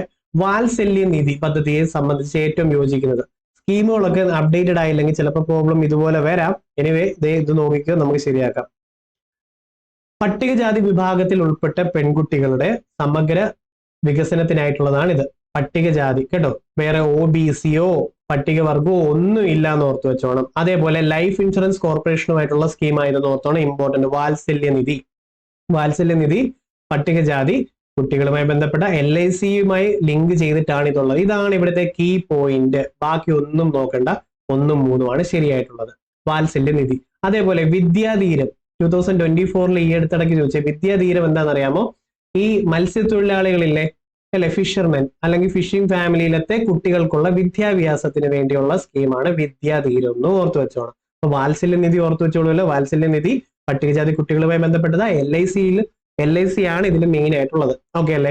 ശരി, വാത്സല്യ നിധി മറക്കരുത്. അതേപോലെ സ്നേഹസ്വാന്തനം എൻഡോസൾഫാൻ ആണെന്നും സമാശ്വാസം കിഡ്നി ആണെന്നും മിഠായി പ്രമേഹ ബാധിതരായ കുട്ടികൾക്ക് വേണ്ടിയുള്ളതാണ് ഓർത്തോണം. ഇനി വിദ്യാജ്യോതി പദ്ധതിയുമായി ബന്ധപ്പെട്ടത്. ഓക്കെ, വിദ്യാജ്യോതി എന്തെന്നറിയാം? ഡിസേബിൾഡ് ആയിട്ടുള്ള കുട്ടികളില്ലേ, ഡിസേബിൾഡ് ആയിട്ടുള്ളതെന്ന് പറയുമ്പോൾ നിങ്ങൾക്ക് എക്സാമിന് വരുമ്പോൾ 40% കൂടുതൽ എന്നുള്ളത് വരുമായിരിക്കും. അങ്ങനെയാണെങ്കിൽ ഇത് ഓർത്തോണം. ഡിസേബിലിറ്റി എന്ന് പറയുമ്പോൾ അതിന് പെർസെന്റേജുകളായിട്ടുണ്ട് കണക്കാക്കുന്നുണ്ട്. നമുക്ക് അറിയത്തില്ലേ, പുത്തൻ ഇൻഫർമേഷൻ ആയിട്ട് ആഡ് 40% കൂടുതലുള്ള ഡിസേബിൾ ആയിട്ടുള്ള കുട്ടികൾക്കുള്ളതാണ് വിദ്യാജ്യോതി. ഡിസേബിൾഡ് കുട്ടികൾക്കുള്ളതാണ് വിദ്യാജ്യോതി എന്നുള്ളത് ഓർത്തു വെച്ചോണം. സോഷ്യൽ ജസ്റ്റിസ് ഡിപ്പാർട്ട്മെന്റാണ് നടത്തുന്നത്, സാമൂഹ്യനീതി വകുപ്പാണ് നടത്തുന്നത്. ഭിന്നശേഷിയുള്ള വിഭാഗത്തിലെ കുട്ടികളുടെ വിദ്യാഭ്യാസപരമായ ഉയർച്ചയ്ക്ക് വേണ്ടിയുള്ളതാണിത്. ശരിയല്ലേ? ഓക്കെ. പൊതുവിദ്യാഭ്യാസ വകുപ്പൊന്നുമല്ല, ആദിവാസി വിഭാഗത്തിലെ ഒന്നുമല്ല. അതായത് ഡിസേബിലിറ്റീസ് ഉള്ളത് 40% കൂടുതൽ ഡിസേബിലിറ്റി ഉള്ള കുട്ടികൾക്കാണ് വിദ്യാജ്യോതി, അല്ലെ? വിദ്യാജ്യോതി, ഡിസേബിൾഡ് ആയിട്ടുള്ള സ്റ്റുഡൻസ്.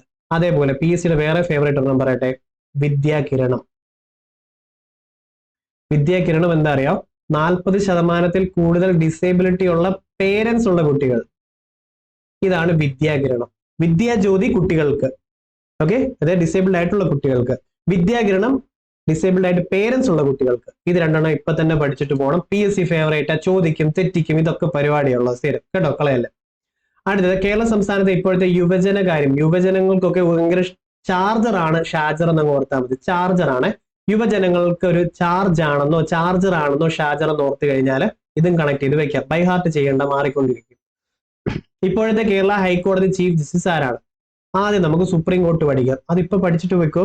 ഇപ്പൊ നിലവിലത്തെ സുപ്രീം കോർട്ട് ചീഫ് ജസ്റ്റിസ് ആരായിരുന്നു? ജസ്റ്റിസ് സഞ്ജീവ് ഖന്ന. ഓക്കെ. നിലവിലത്തെ കേരള ഹൈക്കോടതി, ഓക്കെ, കേരള ഹൈക്കോടതി ചീഫ് ജസ്റ്റിസ് ആരായിരുന്നു? നിതിൻ മധുക്കർ. നിതിൻ മധുക്കർ ആണെന്ന് ഓർത്തോളൂ. സുപ്രീം കോടതി ചീഫ് ജസ്റ്റിസ് സഞ്ജീവ് ഖന്ന, കേരളത്തിലത്തെ നിതിൻ മധുക്കർ. പഠിച്ചിട്ടേ ഏത് എക്സാമും ഇത് എഴുതാവും, ഇത് പഠിച്ചിട്ട് പോയാൽ മതി. അതേപോലെ അടുത്തത്, നാഷണൽ ഹ്യൂമൻ റൈറ്റ് കമ്മീഷൻ നിലവിലത്തെ മാറ്റം വരുത്തി. വി രാമസുബ്രഹ്മണ്യം. വി രാമസുബ്രഹ്മണ്യമാണ് national human right commission. State human right commission കേരളത്തിലെ നിലവിലത്തെ ആരാ? ജസ്റ്റിസ് അലക്സാണ്ടർ തോമസ് ആണ്. Okay, justice Alexander Thomas. ഇത് 4 എണ്ണം അറിയാലോ. ഇതിന്റെ പ്രയോറിറ്റി എന്താന്നുള്ളത് ഇപ്പൊ പോസ് ചെയ്ത് മൊത്തം പഠിച്ചിട്ട് മുന്നോട്ട് പോകാം നമുക്ക്. ഓക്കെ, അപ്പൊ ശരിയല്ലേ? കാരണം ഇവിടെ ഇല്ല, മാറ്റം വന്നു. കറണ്ടായിട്ട് പറയുക, കേന്ദ്ര കാലാവസ്ഥാ വകുപ്പ് മഴ മുന്നറിയിപ്പ് സംബന്ധിച്ച് ഏറ്റവും ശരിയായിട്ടുള്ള പ്രസ്താവന. ഇങ്ങനത്തെ ചോദ്യങ്ങളും കൂടുതൽ കയറി വരും. കാരണം എക്സ്പെക്ട് ചെയ്യാത്ത മേഖലയും പഠിക്കാത്ത മേഖല ആയതുകൊണ്ട് ഇവിടെ ബാക്കിയുള്ളവർക്ക് മാർക്ക് പോകുന്നത്, നമുക്കത് മാർക്ക് പോവണ്ട. കാരണം ഇവിടുന്ന് തന്നെ ഇപ്പൊ ഇത് പഠിച്ചോ, ഇത് തിരിച്ചു മറിച്ചുമായി ഇടുന്നത്. ഞാൻ കണ്ട കാര്യം പറയാം, നിങ്ങൾ അങ്ങനെ തന്നെ പഠിച്ചു തിരിച്ചു മറിച്ചുമായി ഇടുന്നത്. ഇതിൽ 1, 3 ശരിയാവുണ്ട്. ശരി പഠിച്ച്. വെള്ള നിറം എന്നുള്ള കാലാവസ്ഥയിലെ വെള്ള നിറമാണെങ്കിൽ എന്താ? മുന്നറിയിപ്പ് ഒന്നുമില്ല, പീസ് ആണ്, ഓക്കെ ആണ്. എന്നാൽ മഞ്ഞ നിറമാണെങ്കിൽ എന്താ? നിരീക്ഷിച്ചോ, ചിലപ്പോൾ ചേഞ്ച് വരുവേ എന്നുള്ളതാണ്. ഓക്കെ, അത് മഞ്ഞ നിറം. ഇനി ഗ്രീൻ ആണെങ്കിൽ നോർമൽ ആണെന്നാണ്. ഗ്രീൻ ആണെങ്കിൽ നോർമൽ ആണ്, കുഴപ്പമൊന്നുമില്ല. ഓക്കെ, ഓറഞ്ച് ആണെങ്കിൽ ബി പ്രിപ്പേർഡ്, റെഡി ആയിക്കോ, ഭയങ്കര ഡ്രാസ്റ്റിക് ചേഞ്ചസിന് ചാൻസ് ഉണ്ട് ഓറഞ്ച് ആണെങ്കിൽ. റെഡ് ആണെങ്കിലോ എന്തായിരിക്കും? എക്സ്ട്രീം കണ്ടീഷൻ ആണ് എന്നാണ് പറയുന്നത്. അപ്പം വെള്ള നിറം മുന്നറിയിപ്പ് ഒന്നുമില്ല, മേജർ ചേഞ്ച് ഇല്ല. ഇനി മഞ്ഞ നിറമാണെങ്കിൽ ചിലപ്പോൾ ചേഞ്ച് വന്നേക്കാന്ന് നിരീക്ഷിച്ചോ. ഗ്രീൻ ആണെങ്കിൽ ഒരു ചേഞ്ചസ് ഒന്നുമില്ല, നോർമൽ ആണ്. ഓറഞ്ച് ആണെങ്കിൽ റെഡി ആയിക്കോ, റെഡ് ആണെങ്കിൽ എക്സ്ട്രീം, റെഡ് ആണെങ്കിൽ ഓടിക്കോ, അല്ലെ? റെഡ് ആണെങ്കിൽ എക്സ്ട്രീം. ഇത് ഇത്രയും കാലാവസ്ഥയുടെ. ഇത് തിരിച്ചു മറിച്ച് ഇനി എത്ര ചോദിച്ചാലും നിങ്ങൾക്ക് തെറ്റരുതേ. ഓക്കെ, അപ്പൊ തെറ്റായിട്ടുള്ളത് ഇവിടെ ആക്ച്വലി വായിക്കണ്ട, കാരണം നമ്മൾ ഇവിടെ ഇപ്പൊ പഠിക്കും, ഇവിടെ സോൾവ് ചെയ്യണ്ട, ഇത് പഠിക്കാം കേട്ടോ. തെറ്റ് പഠിച്ചു വെക്കണ്ട. പേശികളെ അസ്ഥിയുമായി ബന്ധിപ്പിക്കുന്ന യോജകല ഏതാ? ടെൻഡൻ ആണ്. ചിലപ്പം ടെൻഡൻ പൊട്ടിപ്പോകുന്ന കണ്ടുണ്ട്. ജിമ്മൊക്കെ ഇങ്ങനെ ഡംബിൾസ് ഒക്കെ ഒത്തിരി അടിച്ചുകൊണ്ടിരിക്കുമ്പോൾ ടപ്പൊന്ന് പൊട്ടിപ്പോകുന്ന ഒരു വീഡിയോസ് ഒക്കെ കണ്ടിട്ട് ടെൻഡൻ ആണ് പൊട്ടിപ്പോകുന്നത്, ഓർത്ത് വെച്ചോണം. അതേപോലെ ജൈവ വൈവിധ്യ സംരക്ഷണാർത്ഥം പൊതുജന പങ്കാളിത്തത്തോടെ നടപ്പിലാക്കുന്ന സംരക്ഷണ സംവിധാനം എന്താണ്? അത് കമ്മ്യൂണിറ്റി റിസർവുകളാണ്. 2024 PSC ക്വസ്റ്റ്യൻസിന്റെ അകത്ത് ഇൻസിറ്റു എക്സിറ്റു എന്താന്ന് ചോദിക്കാറുണ്ട്. ഒരു സ്ഥലത്ത് തന്നെ ഉള്ള മൃഗങ്ങള് കാടിനെ ഒക്കെ സംരക്ഷിക്കുകയാണെങ്കിൽ അത് അതാത് സൈറ്റിൽ തന്നെയാണ്, ഇൻ സൈറ്റ് ആണ്. അതാത് സൈറ്റുകളിൽ സംരക്ഷിക്കപ്പെടുന്നു. Wild life sanctuary national park ഒക്കെ ഇൻസിറ്റു ആണ്, നാഷണൽ പാർക്ക് ഒക്കെ ഇൻസിറ്റു ആണ്. അതായത് ആ ഉള്ള സ്ഥലത്ത് തന്നെ സംരക്ഷിക്കപ്പെടുക മൃഗവും കാടും. വന്യജീവി സങ്കേതങ്ങളും ഇൻസിറ്റു ആണ്. എന്താ കാര്യം? അവിടെ തന്നെ സംരക്ഷിക്കപ്പെടുക ആ വനവും അല്ലെങ്കിൽ ആ മരങ്ങളും ജീവികളും എല്ലാം, അതാണ് ഇൻസിറ്റു. എന്നാൽ അവിടുത്തെ ജീവികളെ എടുത്തോണ്ട് വേറെ ഇടത്ത് കൊണ്ടുപോയി കഴിഞ്ഞാൽ അതെന്താവും? എക്സിറ്റു ആവും. എക്സിറ്റുവിന്റെ എക്സാമ്പിൾ നിങ്ങൾക്ക് കിട്ടിയോ? സൂ, അല്ലേ? ഇതൊക്കെ എക്സിറ്റു ആണ്. ഇതും PSC ചോദിച്ചിട്ടുണ്ട്. കമ്മ്യൂണിറ്റി റിസർവ് ഇൻസിറ്റു ആണ്. അടുത്തത്, ദ്രാവക അവസ്ഥയിലുള്ള യോജകലയ്ക്ക് ഉദാഹരണം എന്താണ്? രക്തമാണ്. മനുഷ്യശരീരത്തിൽ ഉപാപചയ പ്രവർത്തനങ്ങളുടെ ഫലമായി ഉണ്ടാകുന്ന വിഷവസ്തുവായിട്ടുള്ള അമോണിയയെ വിഷാംശം കുറഞ്ഞ യൂറിയാക്കി മാറ്റുന്ന അവയവം ഏതാ? കരളാണ്, അല്ലെ? കരളാണ്. ഈ കരളിന് വേണ്ടി കരളിന് വേണ്ടിയല്ല, കരളുമായി ബന്ധപ്പെട്ടെ ഇവിടെ PSC 2023 ചോദിച്ചിട്ടുള്ള ഒരു ചോദ്യം ഞാൻ പറഞ്ഞുതരാം. ലിവറിന്റെ വെയിറ്റ് എത്രയാണെന്ന് ചോദിക്കും. അപ്രോക്സിമേറ്റ്ലി 1.5 കിലോഗ്രാം പഠിച്ചു വെച്ചാൽ 1.4 to 1. ഇങ്ങനെ സ്ത്രീകൾക്കും പുരുഷനും ഒക്കെ വ്യത്യാസം ഉണ്ടെങ്കിൽ അപ്രോക്സിമേറ്റ് പഠിച്ചു വെച്ചാൽ PSC ചോദിക്കുന്നുണ്ട്. Liver 1.5 kg. അതേപോലെ ബ്രെയിൻ BC ചോദിക്കാറുണ്ട് 1.4 kg. ലിവറിന് 1.5, ബ്രെയിനിന് 1.4 kg. ഓക്കെ. പിന്നെ ലങ്സ് കഴിഞ്ഞ തവണ ചോദിച്ച വിവാദമായ ചോദ്യങ്ങളായിരുന്നു. ഏറ്റവും വെയിറ്റ് കുറവ് ലങ്സ് ആണോ പാങ്ക്രിയാസ് ആണോ? ലങ്സ് രണ്ടും കൂടെ ചേർക്കുമ്പോഴാണ് 1.1 to 1.2 kg വരുന്നത്. രണ്ടും കൂടെ ബോത്ത് ലങ്സിന് രണ്ടറയില്ലേ, അതുകൂടെ ചേർക്കുമ്പോഴാണ് ലങ്സിന്റെ ഇത്രയും വരുന്നത്. ഇനി നിങ്ങൾ ഓർത്ത് വെച്ചോണെ, പാങ്ക്രിയാസ് 80 gram ആണ്. 80 അല്ലെ 100 gram ആണ് പാങ്ക്രിയാസ് എന്ന് ഓർത്തോണം. കിഡ്നി ആണെങ്കിൽ രണ്ടും കൂടെ കൂട്ടുമ്പോഴും 300 ഗ്രാമേ ഉള്ളൂ. ഇത് ഇത്ര ഒന്ന് വായിച്ച് 10 തവണ പോവാമെങ്കിൽ അടുത്ത തവണ ഈ ക്വസ്റ്റ്യൻ വരുമ്പോൾ ഞാൻ പിന്നെയും പറയുമ്പോൾ പിന്നെ നിങ്ങൾ കേൾക്കുമ്പോൾ അത് ഓക്കെ ആയിട്ട് കിട്ടും. അതേ ഉള്ളൂ നമ്മൾ ഉദ്ദേശം, കേട്ടോ. ഇനി മുതിർന്ന വ്യക്തികളിൽ സൊമാറ്റോട്രോഫിന്റെ അമിത ഉൽപാദനം മൂലം ഉണ്ടാകുന്നത് എന്താ? അക്രോമെഗലി. ഇത് സംഭവം SCRT ടെക്സ്റ്റിൽ അതേപോലെ കോപ്പി പേസ്റ്റ്. ഞാൻ പറയുന്നത് ജസ്റ്റ് ഒന്ന് കേട്ട് കഴിഞ്ഞാൽ നിങ്ങൾക്ക് ഇത് ഭയങ്കര എളുപ്പം ഇപ്പൊ മനസ്സിലാവേ. സൊമാറ്റോട്രോഫിന്റെ അളവ് അഡൽട്ടിൽ കൂടുതലാണെങ്കിൽ, ഓക്കെ, മുതിർന്ന വ്യക്തികളിൽ കൂടുതലാണെങ്കിൽ, സൊമാറ്റോട്രോഫിന്റെ അളവ് കൂടുതലാണെങ്കിൽ അക്രോമെഗലി ഉണ്ടാവും, അല്ലെ? എന്നാൽ ജൈജാൻറ്റിസം എന്താ ഉണ്ടാകുന്നതെന്ന് അറിയാമോ? കിഡ്സ് അല്ലെങ്കിൽ ചൈൽഡ്ഹുഡില് സൊമാറ്റോട്രോഫിന്റെ അളവ് കൂടുന്നതാണ് എന്താ? ഈ ഭീമാകാരത്വം, ജൈജാൻറ്റിസം. മുതിർന്ന വ്യക്തിയിലാണെങ്കിൽ അക്രോമെഗലി, കുട്ടികളിലാണെങ്കിൽ ഭീമാകാരത്വം. പക്ഷെ എന്തോ കൂടേണ്ടത്? സൊമാറ്റോട്രോഫിനാണ്. എന്നാൽ ക്രെട്ടനിസവും മിക്സഡിമ എന്താണെന്നറിയാം? ക്രെട്ടനിസം എന്ന് പറഞ്ഞു കഴിഞ്ഞാൽ തൈറോയിഡ് ഹോർമോൺ പ്രൊഡക്ഷന്റെ ഡെഫിഷ്യൻസിയാണ് കാരണം. അത് ക്രെട്ടനിസം ആണെന്നുണ്ടെങ്കിൽ കുട്ടികളിലാണ്, ചൈൽഡ്ഹുഡിലാണ്. മെക്സിഡീമ ആണെന്നുണ്ടെങ്കിൽ തൈറോയിഡ് ഹോർമോണിന്റെ ഡെഫിഷ്യൻസിയാണ്, പക്ഷെ അത് അഡൽട്ടിലും ആണ്. ഇത് നിങ്ങൾ വായിച്ച് പഠിക്കുന്ന ഞാൻ വിശ്വസിക്കുന്നു. ഇത് ചോദിക്കും. ഇനി ഉമ്മുനീരിൽ അടങ്ങിയിട്ടുള്ളത്, ഉമ്മിനീരിലും കണ്ണീരിലും അടങ്ങിയിട്ടുള്ളത്. ചുമ്മാ നമ്മൾ കരയാണെങ്കിൽ നമ്മുടെ കൂട്ടുകാരെ കരയാതെ ചുമ്മാ കള്ളക്കണ്ണീരാണ്. കള്ളത്തരം എന്ന് പറയുമ്പോൾ കള്ളത്തരം പറയുന്നു ലൈസോസോം. ഓക്കെ, അപ്പൊ കണ്ണീരും തുപ്പലിലുള്ള ലൈസോസോം ആണെന്ന് ഓർക്കണം. കണ്ണീരും തുപ്പലിലുള്ള ലൈസോസോമാണ്. അതേപോലെ പെപ്സിൻ ആണെങ്കിൽ പ്രോട്ടീനിൽ ആക്ട് ചെയ്യുന്നു. ഓക്കെ, പെപ്സിൻ ആണെങ്കിൽ ചിക്കനൊക്കെ നമ്മൾ കഴിക്കും, പെപ്സി കൂടെ കുടിക്കും. ചിക്കനൊക്കെ പ്രോട്ടീൻ ആണ്, പെപ്സി പ്രോട്ടീനിൽ ആക്ട് ചെയ്യുന്നു. ലിപ്പേസ്, ലിപ്പില്ലേ, ലിപ്പ് ഫുള്ള് ഫാറ്റ്, കൊഴുപ്പാന്ന് ഓർത്താൽ മതി. ലിപ്പേസ് ഫാറ്റിലും ആക്ട് ചെയ്യുന്നു. അപ്പൊ ഇത്ര ഓക്കെ അല്ലേ? റിപ്പീറ്റഡ് ആണ്. അടുത്ത, പ്രമേഹം ബാധിച്ച കുട്ടികൾക്ക് സൗജന്യ ചികിത്സ നൽകുന്ന കേരള ആരോഗ്യ വകുപ്പ് രൂപീകരിച്ച പദ്ധതി ഈ കൂട്ടത്തിൽ ഏതാ? മിഠായി. നമ്മൾ കുറച്ചു പറഞ്ഞില്ലേ, ആർദ്രം എന്തായിരുന്നു? ഹോസ്പിറ്റൽ ഫ്രണ്ട്ലി ആക്കുന്നതിന് വേണ്ടിയുള്ള ഒരു പദ്ധതിയാണ് ആർദ്രം എന്നുള്ളത്. തേനമൃതാണെങ്കിൽ ന്യൂട്രീഷ്യസ് ഫുഡ് കൊടുക്കുക എന്നുള്ളതാണ്. ന്യൂട്രീഷ്യസ് ഫുഡ് കൊടുക്കുന്നതാണ് തേനമൃതം. ഹൃദ്യമാണെങ്കിലോ ഹാർട്ട് ഡിസീസുമായി ബന്ധപ്പെട്ടിട്ടുള്ളതാണ്, അതിനു വേണ്ടിയുള്ള സ്കീമ. എന്നാൽ താലോലം, ഒന്നുകൂടി റിവിഷൻ, താലോലം 18 വയസ്സിൽ താഴെയുള്ള കുട്ടികൾക്കുള്ളതാണ്, അല്ലെ? സമാശ്വാസം എന്തായിരുന്നു? സമാശ്വാസം അത് കിഡ്നി പേഷ്യൻസ്, ഡയാലിസിസ് ഒക്കെ ബന്ധപ്പെട്ടുള്ളതും, അതേപോലെ സിക്കിൾ സെൽ അനീമിക്കാണ് സമാശ്വാസം ഉള്ളത്. സ്നേഹസ്വാന്തനമാണെങ്കിലോ ഇപ്പൊ നമ്മൾ കണ്ടിട്ട് വന്നേ ഉള്ളൂ നമ്മുടെ സ്നേഹസ്വാന്തനം. സ്നേഹസ്വാന്തനമാണെങ്കിൽ എൻഡോസൾഫാന്. അപ്പൊ പെട്ടെന്ന് റിവൈസ് ചെയ്തു. വാത്സല്യ നിധി ആണെങ്കിൽ പട്ടികജാതി, LIC, ഇത് രണ്ടും ഓർത്തോണം. വിദ്യാജ്യോതി ആണെങ്കിൽ ഡിസേബിൾഡ് ആയിട്ടുള്ള കുട്ടികൾ, 40% ഡിസേബിലിറ്റി ഉള്ള കുട്ടികൾക്കാണ് വിദ്യാജ്യോതി. വിദ്യാകിരണമാണെങ്കിൽ 40% ഡിസേബിലിറ്റി ഉള്ള മാതാപിതാക്കളുള്ള കുട്ടികൾക്കാണ്. അപ്പൊ സ്കീമുകൾ ഇങ്ങനെ പഠിക്കുക. അടുത്ത ക്വസ്റ്റ്യൻ പേപ്പറിൽ ഇത് റിപ്പീറ്റ് ചെയ്ത് വരുമ്പോൾ നിങ്ങൾക്ക് ഇത് സെറ്റ് ആയി കിട്ടും. പിന്നെ ഞാൻ ഈ പറഞ്ഞ കണ്ടന്റ്സ് എന്തായാലും അടുത്ത ക്വസ്റ്റ്യൻ പേപ്പറിൽ പറയാം, അഡീഷണലും പറയാം. അപ്പം അതാണ് പതിയെ സെറ്റ് ആവുന്നത്. ആ ക്ലാസ് ആദ്യമേ കാണുന്നവർക്ക് ഓവർലോഡ് ആയിരിക്കും, ഇപ്പൊ ഒത്തിരി പേർക്ക് തോന്നിയ പോലെ. പക്ഷേ പേടിക്കണ്ട, ഇതാണ് ബെസ്റ്റ് വഴി, ഇതാണ് കറക്റ്റ് മാർഗം, കേട്ടോ. ഏറ്റവും കറക്റ്റ് മാർഗത്തിൽ ഓർണം പോരെ. ക്ലാസ് ഇഷ്ടപ്പെട്ട ഇടയ്ക്കൊരു ലൈക്ക്, പിന്നെ കമന്റ്സ്, നിങ്ങളുടെ പ്രഷറും ടെൻഷനും ഒക്കെ കമന്റ് ചെയ്യും. നിങ്ങളുടെ മെയിൻ ആയിട്ട് നിങ്ങളുടെ പ്രതിസന്ധി എന്താ നേരിടുന്നത്, അടുത്ത ക്ലാസ് ഞാനത് അഡ്രസ് ചെയ്യാം, കേട്ടോ. അപ്പൊ 2024 ലോക പരിസ്ഥിതി ദിന ആഗോള ആഘോഷങ്ങളിൽ ആതിഥേയത്വം വഹിച്ച രാജ്യം, ഇത് നമ്മൾ ഇപ്പൊ പറഞ്ഞു വന്നേ ഉള്ളൂ. 2024 ആണെങ്കിൽ സൗദി അറേബ്യ ആണ്. ഓക്കെ, 2025 ആണെങ്കിൽ കൊറിയ എൻഡ് പ്ലാസ്റ്റിക് സൊല്യൂഷൻ. ഇത് പ്ലാസ്റ്റിക് സൊല്യൂഷൻ അല്ല, പൊല്യൂഷൻ, കേട്ടോ. അപ്പം 2025 കൊറിയ എൻഡ് പ്ലാസ്റ്റിക് പൊല്യൂഷനുമാണ്. അടുത്തത്, അപ്പൊ നമ്മുടെ ബാച്ച് ഡിഗ്രി ലെവലിലും ജോയിൻ ചെയ്തു, കേട്ടോ. ഡിഗ്രി ലെവലിന്റെ പ്രൈസ് എന്ന് പറയുന്നത് ഡിസ്കൗണ്ട് ചെയ്ത് കിട്ടും, 2000 സംതിങ് കിട്ടും. കൂപ്പൺ കോഡ് ഇന്ത്യാസ് ലൈവ് ആണ്. നിങ്ങൾക്ക് ഡിസ്ക്രിപ്ഷൻ ബോക്സിലോ കമന്റ് സെക്ഷനിലോ ഇതിന്റെ ലിങ്ക് കിട്ടും, ബാച്ച് പർച്ചേസ് ചെയ്ത് വരാൻ വേണ്ടിയേ, കേട്ടോ. അപ്പം അതിനകത്ത് എല്ലാ സബ്ജക്റ്റും ഡെപ്തിലെടുക്കും, പോൾ ഉണ്ടായിരിക്കും, വീക്ക്ലി റിവിഷൻ ഉണ്ടായിരിക്കും. കണ്ടന്റ് ക്ലാസ്സിൽ പോകുമ്പോൾ ഇത് തന്നെ റിപ്പീറ്റ് ചെയ്ത് റിവൈസ് ചെയ്ത് ഡെപ്തിൽ പഠിച്ചായിരിക്കും പോകുന്നത്. ഓരോ ടോപ്പിക്കിനും അവിടെ ചോദിച്ചിട്ടുള്ള എല്ലാ പ്രീവിയസ് ഇയർ ക്വസ്റ്റ്യൻസ് ഒക്കെ ആയിട്ട് എടുക്കുന്നത്. ഡിഗ്രി ലെവൽ താല്പര്യമുള്ളവർക്ക് ഇത് ജോയിൻ ചെയ്യാം കേട്ടോ. അപ്പം 1 മീറ്റർ ഉയരത്തിലുള്ള മേശപ്പുറത്ത് സ്ഥിതി ചെയ്യുന്ന 0.2 കിലോഗ്രാം മാസ് ഉള്ള ഒരു ബോക്സിന്റെ സ്ഥിതികോർജ്ജം എത്രയാണ്? സെറ്റ് എളുപ്പം. പൊട്ടൻഷ്യൽ എനർജിയുടെ എക്സാമ്പിൾ അല്ലെ equation M into G into H. അറിയാമായിരുന്നു, എനിക്കില്ല, നിങ്ങൾക്ക് ഇത് പറഞ്ഞു തരാൻ വേണ്ടി നോക്കിയിട്ട് വന്നേ. പക്ഷെ ഇനി ഇത് മറക്കത്തില്ല, അത്ര സിമ്പിൾ ആണ്. കാരണം M into G into H. M എത്ര മാസ് ഇവിടെ? 0.2 കിലോഗ്രാം അല്ലേ? ഓക്കെ, ജി എന്ന് പറയുന്നത് എന്താ? 10 മീറ്റർ പെർ സെക്കൻഡ് സ്ക്വയർ അല്ലേ? അപ്പം 10. ഹൈറ്റ് ഇവിടെ എത്ര? 1 മീറ്റർ. അപ്പൊ ഇത് ഇൻറ്റു ചെയ്യുമ്പോൾ എത്ര? 2 ജൂൾസ് വരും. അതാണ് ഇവിടുത്തെ ഈ ചോദ്യം. എന്നാൽ കൈനറ്റിക് എനർജിയുടെ ആണെങ്കിലോ half M V square. M mass, V എന്ന് പറയുമ്പോൾ വെലോസിറ്റി അല്ലെ? ഇതാണ് കൈനറ്റിക് എനർജിയുടെ. കൈനറ്റിക് എനർജി എന്താണ് കുഞ്ഞ് എക്സാമിനൊക്കെ ചോദിക്കുന്നത്?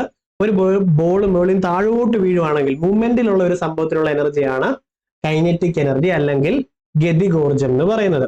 എന്നാൽ ഒരു ബോൾ ഉയരത്തിൽ തങ്ങി നിൽക്കുവാണ്, എവിടെയെങ്കിലും വീടിന്റെ മേളിലോ മരത്തിലോ ഇരിക്കുവാണെങ്കിൽ ഉയരത്തിന്റെ ബേസിൽ അതിന്റെ എനർജി ഉണ്ടല്ലോ, അതാണ് പൊട്ടൻഷ്യൽ എനർജി അല്ലെങ്കിൽ സ്ഥിതികോർജം എന്ന് പറയുന്നത്. ആ സ്ഥിതികോർജത്തിന്റെ എക്വേഷൻ ആണ് എം ഇൻറ്റു ജി വെച്ച് കൈനറ്റിക് എനർജിയുടെ ഇതുമാണ്. ഇത് ചോദിക്കുന്നുണ്ട്, ഒത്തിരി ചോദിക്കുന്നുണ്ട്. നക്ഷത്രങ്ങൾ മിന്നിത്തിളങ്ങുന്നുണ്ട്, അതെന്താ? അപവർത്തനമാണ് അല്ലെ? അപവർത്തനം. ഇനി പൂർണ്ണ ആന്തരിക പ്രതിഫലനം, അതായത് ടോട്ടൽ ഇന്റേണൽ റിഫ്ലക്ഷൻ നടക്കുന്നത് ഏതിലാണെന്ന് ചോദിക്കാറുണ്ട്. അത് ഡയമണ്ട് ആണ്. ഡയമണ്ട് സംഭവം സിമ്പിൾ. ഇനി ഫാരൻഹീറ്റ് സ്കെയിലിൽ 32 എഫ് താപനിലയ്ക്ക് തുല്യമായിട്ടുള്ളത്. ഇതൊന്ന് പഠിക്കണം നിങ്ങൾ. ഇവിടെ ഇതൊന്ന് കാര്യമായിട്ട് പഠിക്കണം. കാരണം ഒത്തിരി 2024-ലെയും 2023-ലെയും മെയിൻസ് എക്സാമുകൾക്കെല്ലാം ഈ സ്കെയിൽ കൺവേർഷൻ സ്ഥിരം വരുന്നുണ്ട് സയൻസ് ഭാഗത്തുനിന്ന്. അപ്പൊ 32 ഡിഗ്രി ഫാരൻഹീറ്റ് ആണെങ്കിൽ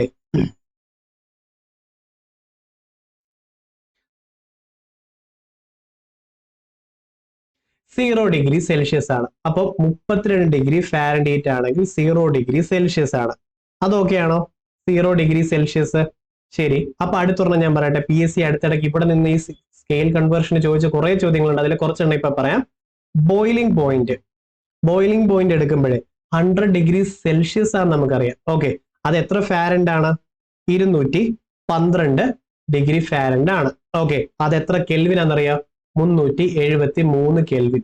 100 ഡിഗ്രി സെൽഷ്യസ് 373 ആണെങ്കിൽ 0 ഡിഗ്രി സെൽഷ്യസ് എത്ര കെൽവിനാ? 273 കെൽവിൻ. ഓക്കെ, അപ്പം 0 ഡിഗ്രി സെൽഷ്യസ് എന്ന് പറയുന്നത് എത്ര കെൽവിനാന്ന് ചോദിച്ചാൽ 273 കെൽവിൻ. 100 ഡിഗ്രി സെൽഷ്യസ് എത്രയാന്ന് ചോദിച്ചാൽ അതിന്റെ കൂട്ടത്തിൽ 100 അങ്ങ് ആഡ് ചെയ്താൽ മതി. 100 + 273 373 കെൽവിൻ. ഇങ്ങനത്തെ ബേസ് കാര്യങ്ങൾ പഠിച്ചോണേ കേട്ടോ. എളുപ്പമോ സംഭവം? ഇത് എളുപ്പമോ. പിന്നെ അതേപോലെ അബ്സല്യൂട്ട് സീറോ എന്തുവാന്ന് PSC വെച്ചിട്ടുണ്ട്. റിപ്പീറ്റഡ് ആണ്. അബ്സല്യൂട്ട് സീറോ എന്ന് പറയുമ്പോഴത്തേക്കും അത് 0 കെൽവിൻ ആണ്. ഓക്കെ, 0 കെൽവിൻ ആണ് അത്. അതെന്ന് പറയുമ്പോൾ -273 ഡിഗ്രി സെൽഷ്യസ് ആണ് അബ്സല്യൂട്ട് സീറോ. ഡിഗ്രി സെൽഷ്യസ് സ്കെയിലിൽ പറയുമ്പോൾ, ഫാരൻഹീറ്റിൽ പറയുമ്പോൾ 459 ഡിഗ്രി ഫാരൻഹീറ്റും ആണ് ഉള്ളത്. 0 കെൽവിൻ ആണ് അബ്സല്യൂട്ട് സീറോ. അതെന്ന് പറയുമ്പോൾ -273 ഡിഗ്രി സെൽഷ്യസ് ആണ്. സംഭവം പിടികിട്ടിയോ? എളുപ്പമാണ്. ഇന്ത്യയിലെ ദേശീയ ബഹിരാകാശ ദിനമായി പ്രഖ്യാപിക്കപ്പെട്ട തീയതി ഓഗസ്റ്റ് 23 ആണ്. അടുത്തത് സൂര്യനെയും ബഹിരാകാശത്തെയും പഠിക്കാൻ വേണ്ടി വിട്ടത് ആദിത്യ L1 ആണ്. നമ്മൾ എക്സ്പെക്ട് ചെയ്യേണ്ടത് എന്താ? ചന്ദ്രയാൻ 2-ന്റെ ലാൻഡർ, റോവർ, അതിന്റെ പേ ലോഡുകളും പഠിച്ചു വെക്കണം. അത് ചോദിച്ചിട്ടുണ്ട് 2024-ൽ. ഇനി രാജ്യദ്രാവകം അക്വാ റീജിയ ഗോൾഡ് ലയിപ്പിക്കാൻ പറ്റും, അല്ലെങ്കിൽ ഗോൾഡ് ഡിസോൾവ് ചെയ്യിപ്പിക്കാൻ പറ്റുന്നതാണ് അക്വാ റീജിയ. 1:3 റേഷ്യോയിലാണ് ഉള്ളത്. പക്ഷെ 1 റേഷ്യോയിൽ എന്താ ഉള്ളത്? നൈട്രിക് ആസിഡും 3 റേഷ്യോയിലോ ഹൈഡ്രോക്ലോറിക് ആസിഡ്. നമ്മുടെ വയറ്റിലുള്ളത് ഹൈഡ്രോക്ലോറിക് ആസിഡ് ആണ്. അതും PSC ചോദിച്ചിട്ടുണ്ട്. 1:3 nitric acid, hydrochloric acid. Nitric acid 1 റേഷ്യോയിൽ, 3 റേഷ്യോയിൽ ഹൈഡ്രോക്ലോറിക് ആസിഡ് ഉള്ളത്. ഇന്ത്യയിലെ 0 കാർബൺ ആയിട്ടുള്ള നഗരം, ഇവിടെ ഇത് തെറ്റാണ് തന്നിട്ടുള്ളത്, മാംഗ്ലൂർ ആയിരുന്നു തന്നിട്ടുള്ളത്. അതുകൊണ്ട് ഈ ക്വസ്റ്റ്യൻ ക്യാൻസൽ ചെയ്തു, ഇവിടെ ഇല്ലായിരുന്നു.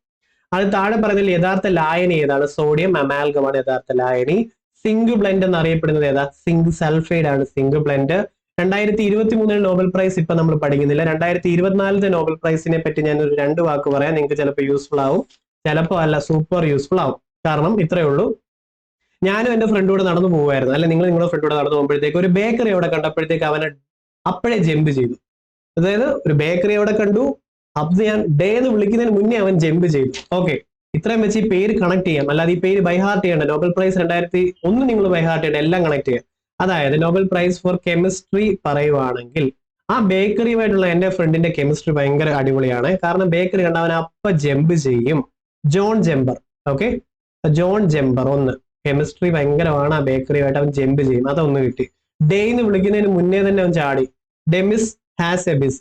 പിന്നെ അടുത്ത് ഡേവിഡ് ബേക്കർ.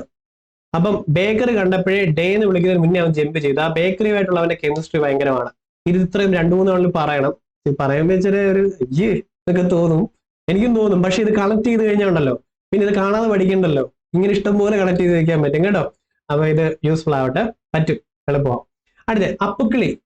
എന്ത് ചെയ്ത് അപ്പുക്കിളി ഖസാക്കിന്റെ ഇതിഹാസമാണ്. കീലേരി കുഞ്ഞിക്കണ്ണനാണെങ്കിലോ സർക്കസുമായി ബന്ധപ്പെട്ടിട്ടുള്ള ആളാണ്. തിക്കൊടിയൻ എന്നറിയപ്പെടുന്നത് കുഞ്ഞനന്തൻ നായരാണ്. ഓടി നടക്കുവാണ് കുഞ്ഞ്. കുറെ തൂലിക നാമങ്ങൾ അടുത്ത എക്സാമിൽ ഞാൻ കൊണ്ട് തരും. കാരണം ഇവിടെ ഞാൻ കുറച്ച് GK പാർട്ടാണ് കൂടുതലും ഫോക്കസ് ചെയ്ത് എഴുതിക്കൊണ്ടും പഠിച്ചുകൊണ്ടും വന്നത് നിങ്ങൾക്ക് വേണ്ടി. അടുത്ത തൂലിക നാമവും കൊണ്ട് തരാം. അതേപോലെ കെമിസ്ട്രിയിൽ കുറച്ച് കണ്ട കാര്യങ്ങളും കൂടുതൽ ആഡ് ചെയ്ത് തരാം. ഓരോന്നിലായി പതിയെ അപ്പാവും, എല്ലാം കൂടെ ഒറ്റയടിക്ക് വേണ്ട. ഓക്കെ, ശരി. അപ്പൊ നമ്മുടെ അസിസ്റ്റന്റ് സെയിൽസ്മാൻ 10th ലെവൽ എഴുതുന്നവരുണ്ടെങ്കിൽ അത് ഇനി വരുന്നതേ ഉള്ളൂ കേട്ടോ, വരുന്നതേ ഉള്ളൂ. പ്രിലിംസ് എഴുതി നിങ്ങൾ സെക്രട്ടേറിയറ്റ് ഓഫീസ് അസിസ്റ്റന്റിനാണ്. അപ്പം അത് പാസ്സായിട്ട് ഈ മെയിൻസ് എഴുതുന്നവർക്കും ഈ ബാച്ച് യൂസ്ഫുൾ ആണ്. അതേപോലെ അസിസ്റ്റന്റ് സെയിൽസ്മാൻ ഇനി വരുന്നവർക്കും ലബോറട്ടറി അസിസ്റ്റന്റിന് ഈ ബാച്ച് യൂസ്ഫുൾ ആണ്. അപ്പൊ അതേണ്ട കൂപ്പൺ കോഡ് ഇംതിയാസ് ലൈവ് നിങ്ങൾ യൂസ് ചെയ്ത് കഴിഞ്ഞാൽ നിങ്ങൾക്ക് ഡിസ്കൗണ്ട് കിട്ടും. അത് ഡിസ്ക്രിപ്ഷൻ ബോക്സിലും കമന്റ് സെക്ഷനിലും ഉണ്ടാവും കേട്ടോ. ലൈവ് ബാച്ച് ഉണ്ട്. അതിൽ ഞാൻ ഒത്തിരി സബ്ജക്ട്സ് എടുക്കുന്നുണ്ട്. History, ITN cyber law, economics, geography ഒക്കെ എടുക്കുന്നുണ്ട്. അതേപോലെ ബാക്കി എഡ്യൂക്കേറ്റേഴ്സ് അതേപോലെ ടോപ്പിക് എക്സ്പേർട്സ് ആയിട്ടുള്ളവരാണ് എല്ലാം കൈകാര്യം ചെയ്യുന്നത്. അപ്പം ലൈവില് വരിക, കൂപ്പൺ കോഡ് ഇത് യൂസ് ചെയ്താൽ മതി. 999 രൂപയേ ഉള്ളൂ ഇപ്പൊ നിലവില്. ലോഞ്ച് ചെയ്യുന്ന ടൈമാണ് ഇത് യൂസ് ചെയ്തത് കേട്ടോ. അപ്പം 10ാം തീയതി പോലെ സ്റ്റാർട്ട് ചെയ്യും. ലൈവിൽ ഇന്ററാക്ട് ചെയ്ത് ലൈവിൽ ഇരുന്ന് പഠിക്കാം. അടുത്തത് പാലിലെ വെണ്ണ പോൽ ബൈത്താക്കി ചൊല്ലുന്നേൻ. ഇത് കണ്ടോ? ഓക്കെ, ഇത് ഏത് കൃതിയിലെ വരികളാണെന്നുള്ളതാണ്. മുഹിദ്ദീൻ മാലിനത്തെ കൃതികളാണ്. ഇതുപോലത്തെ കോമൺ ആയിട്ട് ഒരു 50 എണ്ണം ഉണ്ട്. നമുക്കത് പല ദിവസങ്ങളായിട്ട് പഠിച്ച് ശരിയാക്കാം. ഇല്ലേ, മലയാളം മിസ് വൃത്തിക്ക് പഠിപ്പിച്ചു തരും. ജ്ഞാനപീഠം പുരസ്കാരം നേടിയിട്ടുള്ള SK പൊറ്റക്കാടിന്റെ രചനയാണ്. ഒരു ദേശം മൊത്തം കാടാണെന്നാണ് ഞാൻ ചുമ്മാ കണക്ട് ചെയ്ത് വെച്ചത്. അതാകുമ്പോൾ ഇനി എപ്പോഴേലും ഇത് കാണുമ്പോൾ SK പൊറ്റക്കാടിന്റെ ആണെന്ന് ഓർത്ത് വെച്ചോളൂല്ലോ. ഒരു ബിഗിനർ എന്നുള്ള നില ഞാൻ അങ്ങനെ ഇതിൽ ഓർക്കുവേ. കാടാണ് മൊത്തം, ഒരു ദേശം മൊത്തം കാടാണ്. ഒരു ദേശത്തിന്റെ കട SK പൊറ്റക്കാടിന്റെ. അതാണ് 2024 നോർവേ ചെസ് ചാമ്പ്യൻഷിപ്പിൽ മുൻ ലോക ചാമ്പ്യൻ ആയിട്ടുള്ള മാഗ്നസ് കാൾസിനെ തോപ്പിച്ചതാര R പ്രജ്ഞാനന്ദാണ് അല്ലെ. അപ്പൊ ഇപ്പോഴത്തെ ആരായിരുന്നു? ഗുകേഷ് ആണ് അല്ലെ. ഗുകേഷിനെ ഓർത്ത് വെച്ചോണേ. ചെസ് ഗ്രാൻഡ് മാസ്റ്റർ ആണ് ഗുകേഷ്. ഇമ്പോർട്ടന്റ്. ഇവർ രണ്ടും ചെന്നൈക്കാരാണ്. അപ്പം R പ്രജ്ഞാനന്ദ ഓർത്ത് വെച്ചോണം, ഇമ്പോർട്ടന്റ് ഇവർ രണ്ടുപേരും. ഇനി അടുത്തത് മൻസൂർ ക്രോക്കസ് ബയോബ്ലിറ്റ്സ് 2024 പദ്ധതി നടപ്പിലാക്കിയത് കേരള വന ഗവേഷണ കേന്ദ്രം. ഡിഫിക്കൽട്ട് പക്ഷെ കറണ്ട് ആയിരുന്നു. ഇനി byte, kilobyte, megabyte, IT favourite topic. സംഭവം സിമ്പിളാ. ഇപ്പം ഇവിടെ നിന്ന് ഈ ക്ലാസ്സിൽ ഇപ്പൊ പറഞ്ഞു തരാനുള്ള ഇത്രേ ഉള്ളൂ. Kilobyte, megabyte, gigabyte, terabyte, KMGT എന്ന് കാണാതെ പഠിച്ചു. അങ്ങനെ പഠിക്കാൻ ഞാൻ പറയുന്നില്ല. പക്ഷെ ഇപ്പൊ തൽക്കാലം KMGT എന്ന് പറയാമെങ്കിൽ കിലോ അത് കഴിഞ്ഞെല്ലാം ബൈറ്റ് ചേർത്തു. Kilobyte M, megabyte G, gigabyte T, terabyte.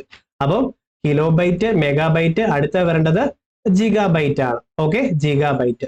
അതേപോലെ 4 ബിറ്റ് ചേരുന്നതാണ് ഒരു നിബിൾ. ഇതും PS ചോദിച്ചിട്ടുണ്ട്. നിബിൾ എന്താണെന്ന് അറിയാതിരിക്കും കുറെ പേര്. കാരണം എന്താന്ന് വെച്ചാൽ വേറെ ഒന്നും അല്ലാതെ ഡിഫറെന്റ് ടഫ് ടോപ്പിക്. 4 ബിറ്റ് ആണ് ഒരു നിബിൾ. ഓക്കെ, 8 ബിറ്റ് ആണ് ഒരു ബൈറ്റ്. ഇതൊക്കെ ഡിഫറെന്റ് ആയിട്ട് പഠിക്കുക. ഇപ്പൊ ഇത്രയും പഠിച്ചു KMGT. ഓക്കെ, അതേപോലെ 4 ബിറ്റ് ആണ് ഒരു നിബിൾ. ഇത്ര ഓക്കെ അല്ലേ? ഇനി താഴ്ന്നിട്ടുള്ള സോഫ്റ്റ്വെയറും അത് ഉണ്ടാക്കിയ കമ്പനിയുമാണ് വേണ്ടത്. എഡ്ജ് മൈക്രോസോഫ്റ്റ് ആണ്. അതേപോലെ ഇവരുടെ സെർച്ച് എഞ്ചിൻ PS റിപ്പീറ്റഡ് ആയി ചോദിക്കാറുണ്ട്. മൈക്രോസോഫ്റ്റിന്റെ സെർച്ച് എഞ്ചിൻ ഏതായിരുന്നു? മറന്നുപോയി പെട്ടെന്ന് കേട്ടോ. ഓക്കെ, എഡ്ജ് ബ്രൗസർ ആണ് മൈക്രോസോഫ്റ്റിന്റേത്. പിന്നെ പ്രായമായി കേട്ടോ.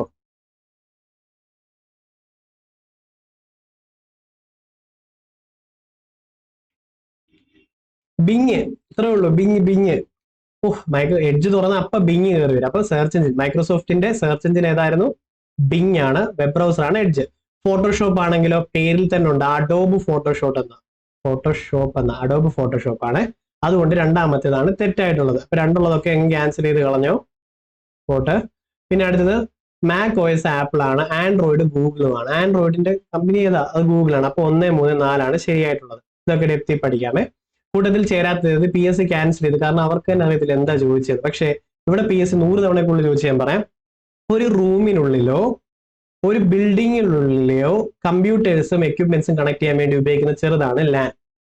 ഇതാണ് റിപ്പീറ്റഡ്. അടുത്ത് ലോകത്തിലെ ഏറ്റവും വലിയ നെറ്റ്വർക്കാണ് ഇന്റർനെറ്റ്. ആ ഇന്റർനെറ്റ് ഏത് കാറ്റഗറിയിൽ പെടും? വൈഡ് ഏരിയ നെറ്റ്വർക്ക് ആയിട്ടുള്ള ഇതിൽ പെടും. ലോകത്തെ ഏറ്റവും വലിയ നെറ്റ്വർക്കാണ് വൈഡ് ഏരിയ നെറ്റ്വർക്ക് ഇന്റർനെറ്റ്. നിങ്ങൾ ക്ലാസ് കാണുന്ന വൈഡ് ഏരിയ നെറ്റ്വർക്കിലെ ഇന്റർനെറ്റ് ഉപയോഗിച്ചാൽ. അടുത്ത മാൻ എന്ന് പറയുമ്പോൾ കേബിൾ ടി വി ഏത് നെറ്റ്വർക്കിൽ വരും? PSC റിപ്പീറ്റഡ് ചോദ്യമാണ്. നമ്മുടെ സൂര്യ അല്ലെ ഇന്ത്യ വിഷൻ അല്ലെ ഏഷ്യാനെറ്റ് ഒക്കെ വരത്തില്ല, അത് കേബിൾ ഒക്കെ ഏതാ? അത് മാനിൽ വരും. ആ കേബിൾ ടി വി ശരിയാക്കാൻ ഒരു മാൻ വരും. കേബിൾ ചേട്ടൻ അല്ലേ വരാറുള്ളത്, കേബിൾ മാൻ അല്ലേ വരാറുള്ളത്? സ്റ്റുഡൻസിന്റെ കൂടെ പോസ്റ്റ് ചെയ്യാൻ യൂസ്ഫുൾ ആവും. അപ്പം കേബിൾ ശരിയാക്കാൻ ഒരു ചേട്ടൻ വന്നിട്ടാണ് കേബിൾ എപ്പോഴും ശരിയാക്കി പണ്ടുവന്നത്. കേബിൾ മാൻ കേബിൾ ടി വി, മാൻ കേബിൾ ടി വി ഒക്കെ മെട്രോപൊളിറ്റൻ ഏരിയ നെറ്റ്വർക്കിൽ വരുന്നതാണ്. ഇത്തരം സംഭവങ്ങൾ കിട്ടിയോ? ക്യാമ്പസ് ഏരിയ നെറ്റ്വർക്ക് ആണ്. ഇവർക്ക് ഇവിടെ എന്താ ചോദിച്ചെന്ന് അറിയാത്തതുകൊണ്ട് അത് ക്യാൻസൽ ആയിപ്പോയി. താഴെ പറയുന്നത് മെറ്റ എന്നുള്ള കമ്പനിയുമായി ബന്ധമില്ലാത്തത് നമ്മുടെ ടെലിഗ്രാം ആണ്. ഇത് പറഞ്ഞപ്പോഴാണ് ഓർത്തത്, നിങ്ങൾക്ക് ഇതിന്റെ അപ്ഡേറ്റ്സ് ഒക്കെ വേണമെന്നുണ്ടെങ്കിൽ പിൻ ചെയ്തിട്ടുണ്ട് ടെലഗ്രാം, നിങ്ങൾ അത് ജോയിൻ ചെയ്യുക. അതിലെ പല അപ്ഡേറ്റ്സുകൾ നിങ്ങൾക്ക് എക്സാമിന്റേതും ഒക്കെ കിട്ടും കേട്ടോ. അതേപോലെ കോഴ്സ് പർച്ചേസ് ചെയ്യണം താല്പര്യമുള്ളവർ ആ ലിങ്ക് യൂസ് ചെയ്യുക. ക്ലാസ് ഇഷ്ടപ്പെട്ടാൽ ലൈക്ക് ചെയ്യണം, ഇഷ്ടംപോലെ കമന്റ് ചെയ്തോണം. ഇൻസ്റ്റാഗ്രാമും ഫേസ്ബുക്കും വാട്സപ്പും ഒക്കെ ഇതിന്റെ ഭാഗമാണ് കേട്ടോ. നിങ്ങളുടെ കമന്റ്സ് അറിയിക്കണേ. ഇതേപോലെ അടുത്ത ക്വസ്റ്റ്യൻ പേപ്പർ കൂടെ തരട്ടെ, നിങ്ങൾ ലെവലപ്പ് ആവണം. അതേപോലെ ഇത് റിവിഷൻ കൂടെ ആവും. അപ്പൊ പിന്നെയും കേൾക്കും, പിന്നെയും പഠിക്കും. പഠിച്ചത് അങ്ങോട്ട് ഉറപ്പിച്ച് വെച്ചാൽ പുത്തം പഠിക്കാൻ ധൈര്യം വരും. അതാണ് സംഭവം. അടുത്ത ഡീപ് ഫേക്ക് എന്ന് പറഞ്ഞാൽ എന്താണ്? തോറില്ലേ, തോറ് അല്ലെങ്കിൽ വേറെ സൂപ്പർ ഹീറോ സൂപ്പർമാൻ, അതിൽ ഞാൻ എന്റെ മുഖമൊക്കെ വെച്ച് ഇടയ്ക്ക് എഡിറ്റ് ചെയ്തിട്ടുണ്ട്. കൂട്ടുകാർ ചുമ്മാ ചെയ്തു തരും, രസമുണ്ട് കാണാൻ. പക്ഷെ അത് സംഭവം ഡീപ് ഫേക്കാ സംഭവം, അതായത് ഒറിജിനൽ അല്ല. ഓക്കെ, വ്യാജ ചിത്രങ്ങളാണ് വീഡിയോ, ഇതിനൊക്കെയാണ് ഡീപ് ഫേക്ക് എന്ന് ഇപ്പൊ പറയുന്നത് കേട്ടോ. അത് വിവരാവകാശ നിയമം 2005 പ്രകാരം സംസ്ഥാന ചീഫ് ഇൻഫർമേഷൻ മിഷൻ നിയമിക്കുന്നത് ആരാണ്? സംസ്ഥാനത്തെ ആണെങ്കിൽ സംസ്ഥാനത്തെ ഗവർണറാണ്. അടുത്തത് ഉപഭോക്തൃ സംരക്ഷണ നിയമം 2019 പ്രകാരം സംരക്ഷണ നിർവചനത്തിൽ ഉൾപ്പെടാത്തത്. ഈ കൺസ്യൂമർ പ്രൊട്ടക്ഷൻ ആക്ട് ഒക്കെ പഠിക്കും, ഇപ്പൊ ഞെട്ടണ്ട, ഭയങ്കര സിമ്പിളാ, കുറച്ച് കാര്യങ്ങളേ ഉള്ളതിലെ. അതില് ഗതാഗതം വരും. ആലോചിച്ച ഗതാഗതത്തിന്റെ കാര്യത്തിൽ നമുക്ക് കംപ്ലൈന്റ് ചെയ്യാൻ പറ്റും. ഇൻഷുറൻസിൽ എന്തെങ്കിലും പ്രോബ്ലം ഉണ്ടെങ്കിൽ നമ്മൾ കൺസ്യൂമർ ആണ്, ഉപഭോക്തൃ സംരക്ഷണ നിയമപ്രകാരം കംപ്ലൈന്റ് ചെയ്യാം. വാർത്താവിനിമയത്തിൽ കംപ്ലൈന്റ് ചെയ്യാം. ബാങ്കിങ്ങിന്റെ കാര്യത്തിൽ കംപ്ലൈന്റ് ചെയ്യാം. ടീച്ചിങ് കൊള്ളത്തില്ലെങ്കിൽ കംപ്ലൈന്റ് ചെയ്യാം. ഇതെല്ലാം കംപ്ലൈന്റ് ചെയ്യാം. ഇതൊക്കെ ഉപഭോക്തൃ നിയമത്തിൽ വരുന്നതാണ്. പക്ഷെ ഇത് നോക്കിക്കേ, ഫ്രീ ആയിട്ടുള്ള സംഭവങ്ങളിൽ കംപ്ലൈന്റ് ചെയ്യാൻ പറ്റത്തില്ല. അതാണ് നിസ്വാർത്ഥ സേവനങ്ങൾ എന്ന് പറയുന്നത്. അതായത് പേയ്മെന്റ് വാങ്ങിക്കാതുള്ള ചെറിയ ചെറിയ സേവനങ്ങൾക്കൊന്നും കംപ്ലൈന്റ് ചെയ്യുക. ബാക്കിയുള്ളതൊക്കെ എന്താണ്? ഉപഭോക്തൃ സംരക്ഷണ നിയമത്തിന്റെ ഭാഗമാണ്. ഓക്കെ, ഇവിടെ PSC ഇതിന് മുന്നേ ചോദിച്ചിട്ടുള്ള 2023 ചോദിച്ച 2019 ഉപഭോക്തൃ സംരക്ഷണ നിയമപ്രകാരം ഒരു കൺസ്യൂമറിന്റെ റൈറ്റ് ഏതൊക്കെയാണ് അത് ചോദിച്ചിട്ടുണ്ടായിരുന്നു. അതിൻ്റെ അകത്ത് ഓടുവൺ ആയിട്ടുള്ള വില പേശാനുള്ള അധികാരം, അത് നോർമലി നമുക്ക് ഉള്ളതാണ്. അതൊരു കൺസ്യൂമർ റൈറ്റിൽ തരേണ്ടതല്ല. അതുകൊണ്ട് അത് മാത്രമല്ല, ബാക്കിയെല്ലാം ഉണ്ട്.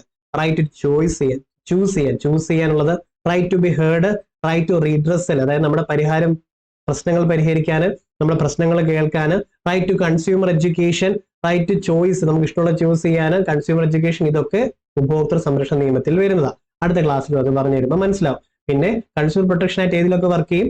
ബാങ്കിങ് മേഖല, സർവീസ് മേഖല, ഗതാഗതം, വാർത്താവിനിമയം, എനിത്തിങ്. പക്ഷേ പെയ്ഡ് അല്ലാത്തതിലുള്ളതല്ല ഈ സംഭവം. ഓക്കെ, ഇനി ഇവയിൽ ഏതാണ് പട്ടികവർഗക്കാരുമായി ദേശീയ കമ്മീഷന്റെ പ്രവർത്തനം അല്ലാത്തതെന്നുള്ളത് ഒഴിച്ച് ബാക്കി മൊത്തം വായിച്ചാൽ മതി. അതാണ് അതിലെ ഏറ്റവും ബെസ്റ്റ് ആയിട്ടുള്ളത്. ഇതല്ല, ബാക്കി മൂന്നും വായിച്ച് ഭരണഘടനാ പ്രകാരം പട്ടികവർഗക്കാർക്കായിട്ട് നൽകിയിട്ടുള്ള സുരക്ഷാ സംവിധാനങ്ങളുമായി ബന്ധപ്പെട്ട കാര്യങ്ങൾ അന്വേഷിക്കുന്നത്, നിരീക്ഷിക്കുകയും ചെയ്യുക. ഇങ്ങനത്തെ ക്വസ്റ്റ്യൻസ് വരുമ്പോൾ പൊതുവേ ശരിയായിട്ട് തരുന്നതൊക്കെ, ഒരു കോമൺലി ശരിയാന്ന് തോന്നുന്നതൊക്കെ ശരിയാണ്. നമുക്കൊന്ന് വായിച്ചു നോക്കാം. പട്ടികവർഗക്കാരുടെ അവകാശങ്ങളും സംരക്ഷണവും സംബന്ധിച്ച് നിർദ്ദിഷ്ട പരാതികൾ അന്വേഷിക്കുക. ഒരു കോമൺ സെൻസിൽ തോന്നുന്നു ഇതും ശരിയാവാൻ ചാൻസ് ഉണ്ട്. ഇനി പട്ടികവർഗക്കാർക്കുള്ള സംരക്ഷണവുമായി ബന്ധപ്പെട്ട റിപ്പോർട്ട് പ്രധാനമന്ത്രിക്കല്ലാതെ പ്രസിഡന്റിനാണ് കൊടുക്കുന്നത്. ഒരു പരിധിവരെ national commission for SC ST, പിന്നെ മൈനോറിറ്റി കമ്മീഷൻസ്, ബാക്ക്വേർഡ് കമ്മീഷൻ, ഇവരെല്ലാം റിപ്പോർട്ട് കൊണ്ട് കൊടുക്കുന്നത് പ്രസിഡന്റിനാണ്. ഹ്യൂമൻ റൈറ്റ് കമ്മീഷൻ കൊടുക്കുന്നത് പ്രസിഡന്റിനാണ്. അതുകൊണ്ടാണ് ഇവിടെ തെറ്റായിട്ടുള്ള കിട്ടിയത്. ബാക്കി മൊത്തം ശരിയാണ് ഈ കൂട്ടത്തിൽ. മനസ്സിലായോ? അത് റിപ്പീറ്റഡ് ആണ്, അത് എപ്പോഴും ചോദിക്കാറുണ്ട്. പ്രസിഡന്റ് ആണ് ഇവരെ നിയമിക്കുന്നതും റിപ്പോർട്ട് കൊടുക്കുന്നതും പ്രസിഡന്റിനാണ്. ഗാർഹിക പീഡനം നോക്കിക്കേ, ഗാർഹിക പീഡന നിരോധന നിയമം ഉണ്ടല്ലോ, ഡൊമസ്റ്റിക് വയലൻസ് ആക്ട് 2005 പാസ്സാക്കി. നിലവിൽ വന്നത് 2006 മറക്കരുത്. മാനസികവും ശാരീരികവുമായിട്ടുള്ള പരാതിക്കാരിയായ ആളെ ഉപദ്രവിക്കുക. ഓക്കെ, സ്ത്രീധനം നേടുന്നതിന് വേണ്ടി പരാതിക്കാരിയുടെ ബന്ധുവിനെ ശല്യം ചെയ്യുക, സാമ്പത്തിക ചൂഷണം, ഈ പറഞ്ഞിട്ടുള്ളവയെല്ലാമാണ്. സ്ത്രീധനം പോലെ ഒരു വിഷമായ ഒരു സംഭവം വേറെ ഒന്നുമില്ല. കാരണം അത് തീരുമ്പോൾ പിന്നെയും റീഫിൽ ചെയ്യേണ്ടി വരും. നിങ്ങളൊന്ന് ഓർത്താൽ മതി, നിങ്ങൾ പോയി ഒരു കടയിൽ പോയിട്ട് ഓർഡർ ചെയ്യുവാണ്, എനിക്കൊരു ബർഗർ വേണം. ഓക്കെ, ശരി, ബർഗറും പെപ്സിയും കൂടെ ആണെങ്കിൽ ഓക്കെ. പക്ഷെ ഇതിൽ ഏതെങ്കിലും ഒന്നും ഇല്ലാതായി കഴിഞ്ഞാൽ അതെന്താ ഇല്ലാത്തത്, എന്താ തരാത്തെന്ന് ചോദിച്ചു തുടങ്ങും. കാരണം ഓഫർ അല്ലേ. അത് എക്സ്പെക്ട് ചെയ്ത് പോയവർക്ക് അതേ പറ്റും. സ്ത്രീധനം എക്സ്പെക്ട് ചെയ്ത് പോയവർക്ക് അത് തീർന്നു പോകുമ്പോൾ അത് പ്രശ്നമാണ്. ഇനി കോംബോ ഓഫർ ആയിട്ടാണ് വേണ്ട ആ പെപ്സി വരുന്നുണ്ട്, അവർക്കൊരു പ്രോബ്ലം, അല്ലെങ്കിൽ അതൊരു എക്സ്പെക്ട് ചെയ്യുന്നില്ല. അപ്പം ഇങ്ങനത്തെ കാര്യങ്ങൾ, ഈ സ്ത്രീധനമായിട്ടുള്ള സംഭവം എക്സ്പെക്ട് ചെയ്ത് വരുന്നുണ്ട്, അത് തീരും തോറും പ്രോബ്ലം ആയിരിക്കും. അതൊരു വലിയ പ്രശ്നം. അതൊരു സോഷ്യൽ മെസ്സേജ് കൊടുത്തുകൊണ്ട് ഇപ്പോൾ ഒരു സിനിമയും നല്ല ഇറങ്ങിയിട്ടുണ്ട്, അടിപൊളിയാണ്. അത് കാണും. അപ്പൊ ഇത് പറഞ്ഞപ്പോഴേ ഓർത്തത് സ്ത്രീധന നിരോധന നിയമം 1961 ഡൗറി പ്രൊഹിബിഷൻ ആക്ട് 2023 ഒത്തിരി തവണ ചോദിച്ചിട്ടുള്ളതാണ്. 1961 സ്ത്രീധന നിരോധന നിയമം 1961. ലൈംഗിക അതിക്രമങ്ങളിൽ നിന്നും കുട്ടികളെ സംരക്ഷിക്കുന്ന പോക്സോ. അപ്പൊ കുറച്ചു മുന്നേ നമ്മൾ പറഞ്ഞു ഓർമ്മയുണ്ട് 21ാമത്തെ സെക്ഷൻ റിപ്പോർട്ട് ചെയ്തില്ലെങ്കിലുള്ള പരാതി. 27 വൈദ്യ പരിശോധന. 28 എല്ലായിടത്തും പ്രത്യേകിച്ച് കോടതികൾ സ്ഥാപിക്കുന്നത്. ഇത്ര നമ്മൾ പറഞ്ഞില്ലേ? ഓക്കെ. അപ്പം ഈ പോക്സോ നിയമം നിലവിൽ വന്ന വർഷം എത്ര? 2012 ആണ് അല്ലെ? ദേശീയ മനുഷ്യാവകാശ കമ്മീഷന്റെ ചെയർമാൻ ആരാണ്?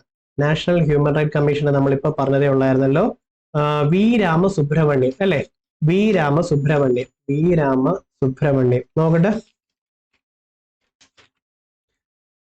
വി രാമസുബ്രഹ്മണ്യം. എന്നാൽ നമ്മുടെ കേരളത്തിലെ സ്റ്റേറ്റ് ഹ്യൂമൻ റൈറ്റ് കമ്മീഷനെയാണ് നോക്കുന്നതെങ്കിലോ അലക്സാണ്ടർ തോമസും ആണ്. ഇതൊക്കെ അല്ലേ ഇത് രണ്ടെണ്ണം? അപ്പൊ നമ്മുടെ സുപ്രീം കോടതി ചീഫ് ജസ്റ്റിസ് ആരാ? സഞ്ജീവ് ഖന്ന. കേരള ചീഫ് ജസ്റ്റിസ് ആരാ? നിതിൻ മധുക്കറും. ദേശീയ വനിതാ കമ്മീഷന്റെ ചെയർമാൻ ആരാ? രേഖ ശർമ്മ. എന്നാൽ കേരള വനിതാ കമ്മീഷന്റെ ചെയർമാൻ ആരാ? പി സതീദേവിയും ആണ്. ഓക്കെ. അടുത്തത് നമ്മൾ കുറച്ച് ഇംഗ്ലീഷും മലയാളം എല്ലാം കൂടെ ചെയ്ത് നമ്മൾ തുടങ്ങുക. നമുക്ക് കണ്ടിന്യൂ ചെയ്യാം. ദ ടൂറിസ്റ്റ് എലോങ് വിത്ത്. ഒരു കാര്യം ഓർത്തോണേ, ഇനി ഇംഗ്ലീഷ് വരുമ്പോൾ കൂടുതൽ പറഞ്ഞുതരാം. എലോങ് വിത്ത് കഴിഞ്ഞ് എന്ത് വരുന്നു അതിനെ ബേസ് ചെയ്തിട്ടല്ല അടുത്ത വരാൻ പോകുന്നത്. ആദ്യത്തിനാ വിടുന്നത്. ടൂറിസ്റ്റ് എന്ന് പറയുമ്പോൾ സിംഗുലർ ആണ്. സിംഗുലർ ആണെങ്കിൽ ഹാസ് ഇവിടെ വരും അല്ലെ? The tourist along with tourist guide. Sorry,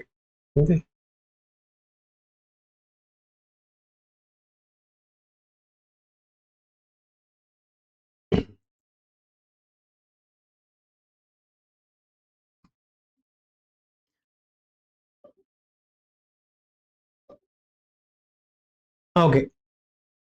the tourist guide അല്ലെ? അപ്പൊ ടൂറിസ്റ്റ് ഗൈഡ് എന്നുള്ളത് സിംഗുലർ ആണ്. സിംഗുലർ ആയിട്ടുള്ളത് ഇവിടെ ഹാസ് ആണ്. അത് ഓർത്ത് വെച്ചോണം. Okay. The tourist guide along with the tourist അതായിരുന്നെങ്കിൽ പ്ലൂറൽ വന്നില്ല. പക്ഷെ എലോങ് വിത്ത് കഴിഞ്ഞിട്ടുള്ളതല്ല എടുക്കുന്നത്. അപ്പം along with as well as ഒക്കെ വരുന്നതിന് മുന്നേ എന്തുണ്ടോ അതാണ് നിർണ്ണയിക്കുന്നത്. അപ്പം ഹാസ് ആണ്. Let's go for a walk repeated 100+ times ചോദിച്ചിട്ടുള്ളത് ഇത്. Let's go for a walk, let's ഡാൻസിനൊക്കെ ഒറ്റ ഉത്തരവേ ഉള്ളൂ, ഷാൽ വി. ഓക്കെ, അത് ഷാൽ വി ആണ്. അടുത്ത ഇൻഡയറക്റ്റ് സ്പീച്ചിലേക്ക് മാറ്റുക. റിപ്പോർട്ടഡ് സ്പീച്ച് ആണ് ഇത്. Okay. He says I am attending a training. ഇത് ഡിഫിക്കൽട്ട് ചോദ്യം. എന്താണെന്ന് വെച്ചാൽ ആരും ശ്രദ്ധിക്കത്തില്ല, സെയ്സ് കിടക്കുന്നുണ്ട്. നമ്മൾ ഇപ്പോഴും ഇത് ഓർക്കത്തുള്ളൂ. He said I am attending a training എന്ന് ഓർക്കും. സെയ്സ് വന്നാൽ ടെൻസ് മാറത്തില്ല. അപ്പൊ ഉത്തരത്തിലും സെയ്സ് എന്ന് തന്നെ വരും. എന്നാൽ സെഡ് ആയിരുന്നെങ്കിലോ he said that he was attending a training എന്ന് വന്നേനെ. ഹി സെയ്സ് ആയതുകൊണ്ട് ടെൻസ് മാറത്തില്ല. He says that he is എന്ന് തന്നെ വരും റിപ്പോർട്ടിൽ. അതുകൊണ്ട് സെയ്സ് വന്നതുകൊണ്ടാണ് അത് മാറിയത്. ഒത്തിരി പേർക്ക് തെറ്റിട്ടുണ്ട്. He says that he is attending a training. If I had money I dash the poor. ഇതും ഭയങ്കര ഡിഫിക്കൽട്ട് ചോദ്യം. എന്താന്ന് വെച്ചാൽ പൊതുവെ ഇഫ് ക്ലോസിൽ ഹാഡ് വന്നു കഴിഞ്ഞാൽ ഉടനെ വുഡ് ഹാവ് നമുക്ക് കൂടെ ഓപ്ഷനിൽ എഴുതാം. അതായത് if I had a car I would have helped her. If I had a book I would have given her. Had വന്ന വുഡ് ഹാവ് വരും. പക്ഷേ പൈസയുടെ കാര്യം വന്നതുകൊണ്ട് ഈ ഹാഡ് എന്ന് പറഞ്ഞാൽ ഉണ്ടായിരുന്നെങ്കിൽ എന്നുള്ള ഹാഡ് ആണ്. പൈസയ്ക്ക് മുന്നേ ഹാഡ് വന്നതുകൊണ്ട് ഹാവ് വരത്തില്ലെന്ന് ഓർത്താൽ മതി. അത്രേ ഉള്ളൂ.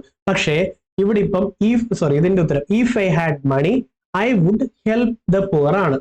പക്ഷെ ഇവിടെ ചോദിക്കുകയാണ് ഇഫ് ഐ ഹാഡ് മണി എന്നായിരുന്നു ചോദ്യമെങ്കിൽ ഐ വുഡ് ഹാവ് ഹെൽപ്ഡ് ആയനെ മറക്കരുത്. അടുത്തടുത്ത ക്വസ്റ്റ്യൻസ് ശരിയാക്കെ. The dog belongs to the child ആണ്. Okay. Identify the correct spelling. Propriety. അടുത്ത ബോൺ ഓഫ് കണ്ടൻഷൻ. ഇതാണ് ഈ പ്രശ്നത്തിന് മൊത്തം കാരണം എന്ന് പറയുന്നത്. സബ്ജക്ട് ഓഫ് ഡിസ്പ്യൂട്ട് ആണ്. ബോൺ ഓഫ് കണ്ടൻഷൻ ആണ്. 50+ ടൈംസ് റിപ്പീറ്റഡ് ആണ്. The dash of wolves pack of wolf ആണ്. പ്രൈഡ് ഓഫ് ലയൺ ആണ്. ഫ്ലോക്ക് ഓഫ് ഷീപ്പ് ആണ്. ഹെർഡ് ഓഫ് കാറ്റിൽ ആണ്. ഓർത്ത് വെച്ചോണം. സ്കൂൾ ഓഫ് ഫിഷ് ആണ്. കമ്പനി ഓഫ് ഹോഴ്സ് ആണ്. അത്രേ ഉള്ളൂ. Identify the synonym. സിനോണിം എന്ന് പറഞ്ഞാൽ സിമിലർ മീനിങ്. അമെൻഡ് ചെയ്യുക, മാറ്റം വരുത്തുക, മോഡിഫൈ ചെയ്യുക എന്നുള്ളതാണ് സിനോണിമിന്റെ അർത്ഥം. അടുത്ത ഐഡന്റിഫൈ ദ ആന്റോണിം. അതായത് ഓപ്പോസിറ്റ് ഓഫ് ഡെഫിസിറ്റ്. എന്റെ കാശ് കുറവാ, അതാ ഡെഫിസിറ്റ്. എന്റെ കാശ് കൂടുതലാ, അതാണ് സർപ്ലസ്. ഓക്കെ. അപ്പൊ ഡെഫിസിറ്റിന്റെ ഓപ്പോസിറ്റ് ആണ്. ആന്റോണിം എന്ന് പറഞ്ഞാൽ ഓപ്പോസിറ്റ്. സിനോണിം സിമിലർ ആണ്. അപ്പൊ ഡെഫിസിറ്റ് കുറവാണ്, അതിന്റെ ഓപ്പോസിറ്റ് സർപ്ലസ്. ഓക്കെ. ഇനി അടുത്തത് അനവത്യൻ എന്ന പദത്തിന്റെ അർത്ഥം എന്താ? സന്തതി ഇല്ലാത്തവൻ എന്നാണ്. ഇത് 10 ചോദ്യങ്ങളാണ്. താഴെ പറയുന്നതിൽ ശരിയായിട്ടുള്ള പദം ഏതാണ്? കവയിത്രി 100+ ടൈംസ് റിപ്പീറ്റഡ് ആണ്. താഴെ കൊടുത്തിട്ടുള്ളതിൽ സലിംഗ ബഹുവചനം എന്താണ്? പുരുഷന്മാര്. ആൺകുട്ടികൾ. ജെൻഡർ എന്തെങ്കിലും എടുത്ത് പറയുന്നുണ്ടെങ്കിൽ സലിംഗ ബഹുവചനത്തിൽ വരും. ഫോർ എക്സാമ്പിൾ ആൺകുട്ടികൾ സലിംഗമാണ്. പെൺകുട്ടികൾ സലിംഗമാണ്. അധ്യാപകൻ സലിംഗമാണ്. അധ്യാപിക സലിംഗമാണ്. ഓക്കെ. അതായത് ജെൻഡർ മനസ്സിലായി, അത് ആണാണോ പെണ്ണാണോ എന്ന് അല്ലെ. എന്നാൽ അലിംഗ ബഹുവചനമുണ്ട്. അതായത് മിടുക്കർ എന്ന് പറഞ്ഞാൽ അലിംഗം, ആണാണോ പെണ്ണാണോ എന്നില്ല. അധ്യാപകർ ആണാണോ പെണ്ണാണോ എന്നില്ല, അത് അലിംഗമാണ്. മനസ്സിലായോ? അപ്പം സലിംഗം എന്ന് പറയുന്നത് എന്താണ്? പുരുഷന്മാര് ഒരു എക്സാമ്പിൾ ആണ് അല്ലെ. അധ്യാപകർ എന്ന് പറഞ്ഞാൽ ആണെന്നും ഇല്ല പെണ്ണെന്നും ഇല്ല, അപ്പൊ ഇതെന്തായിരിക്കും? അലിംഗ ബഹുവചനമാണ്, ആണല്ലോ. എന്നാൽ വൈദ്യർ ആചാര്യരൊക്കെ ആണെങ്കിൽ പൂജക ബഹുവചനമാണ്. ഓക്കെ അല്ലെ. ഈ മിടുക്കർ ആണെന്നോ പെണ്ണെന്നോ ഇല്ല, മിടുക്കൻ എന്ന് പറഞ്ഞാൽ ഉണ്ട്, സലിംഗമായി. മിടുക്കി എന്ന് പറഞ്ഞാലും ഉണ്ട്, സലിംഗമായി. എന്നാൽ മിടുക്കർ എന്ന് പറഞ്ഞാൽ രണ്ട് ജെൻഡറെ പറയുന്നില്ല, അതപ്പം അലിംഗ ബഹുവചനമാണ്. ഓക്കെ അല്ലേ? ഒരു ഐഡിയ കിട്ടിയോ? ഇനി ശ്ലോകത്തിൽ കഴിക്കുക, നമ്മുടെ ഈ ക്ലാസ്സേ മൊത്തത്തിലും ചുരുക്കി പറഞ്ഞ എങ്ങനെയുണ്ട്? ഇഷ്ടപ്പെട്ടോ? കമന്റ് ചെയ്യണം കേട്ടോ. അതാണ് ശ്ലോകത്തിൽ കഴിക്കുക, അതായത് ചുരുക്കി പറയുക എന്നുള്ളതാണ് ശ്ലോകത്തിൽ കഴിക്കുക കൊണ്ട് ഉദ്ദേശിക്കുന്നത്.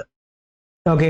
അടുത്തത് പിഞ്ഞാണ വർണ്ണം, പിഞ്ഞാണത്തിന്റെ വർണ്ണം. സിമ്പിൾ അല്ലേ? പുട്ട് ഔട്ട് എന്ന് പറഞ്ഞു കഴിഞ്ഞാൽ അണയ്ക്കുക എന്നാണ്.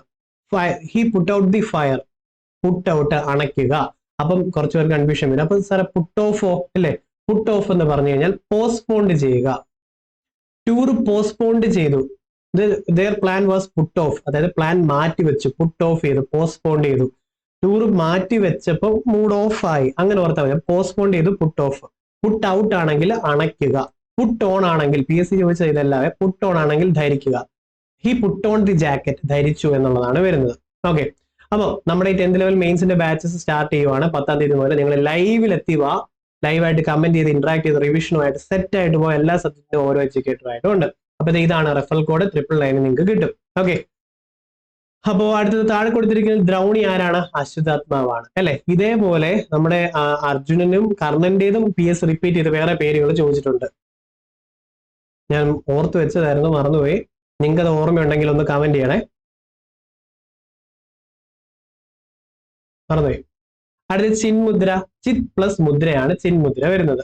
കേരള പാണിനി അപരനാമങ്ങളും തൂലിക നാമങ്ങളും അടുത്തടുത്ത ക്ലാസ്സുകളിൽ തരാം കേട്ടോ. AR രാജരാജവർമ്മയാണ് കേരള പാണിനി എന്ന് അറിയപ്പെടുന്നത്. താഴെ കൊടുത്തിരിക്കുന്നവയിൽ അക്ഷര തെറ്റുള്ള വാക്ക് ഈ കൂട്ടത്തിൽ ഏതാണ്? അക്ഷര തെറ്റുള്ളത് ഏതാ? വിശ്വസ്തനാണ് ഈ കൂട്ടത്തിൽ തെറ്റായിട്ടുള്ളത്.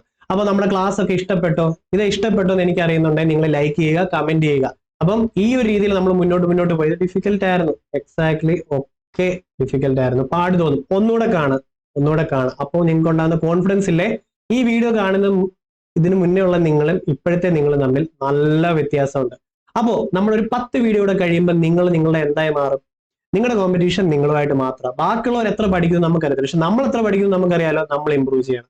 അപ്പൊ ഈ കോഴ്സ് പർച്ചേസ് ചെയ്യാൻ വേണ്ടി നിങ്ങൾക്ക് ഇംതിയാസ് ലൈവ് യൂസ് ചെയ്താൽ മതി. ഇതുപോലത്തെ ക്ലാസ്സിനൊക്കെ ആയിട്ട് താഴെ കമന്റ് ചെയ്യുക നിങ്ങൾക്ക് എന്തൊക്കെ വേണം എന്നുള്ളത്. ആദ്യമായിട്ടുള്ള ഒരു ചാനലൊക്കെ സബ്സ്ക്രൈബ് ചെയ്യേ. അപ്പം നമുക്ക് അടുത്ത ക്ലാസ്സിൽ കാണാം. Thank you so much. Bye bye.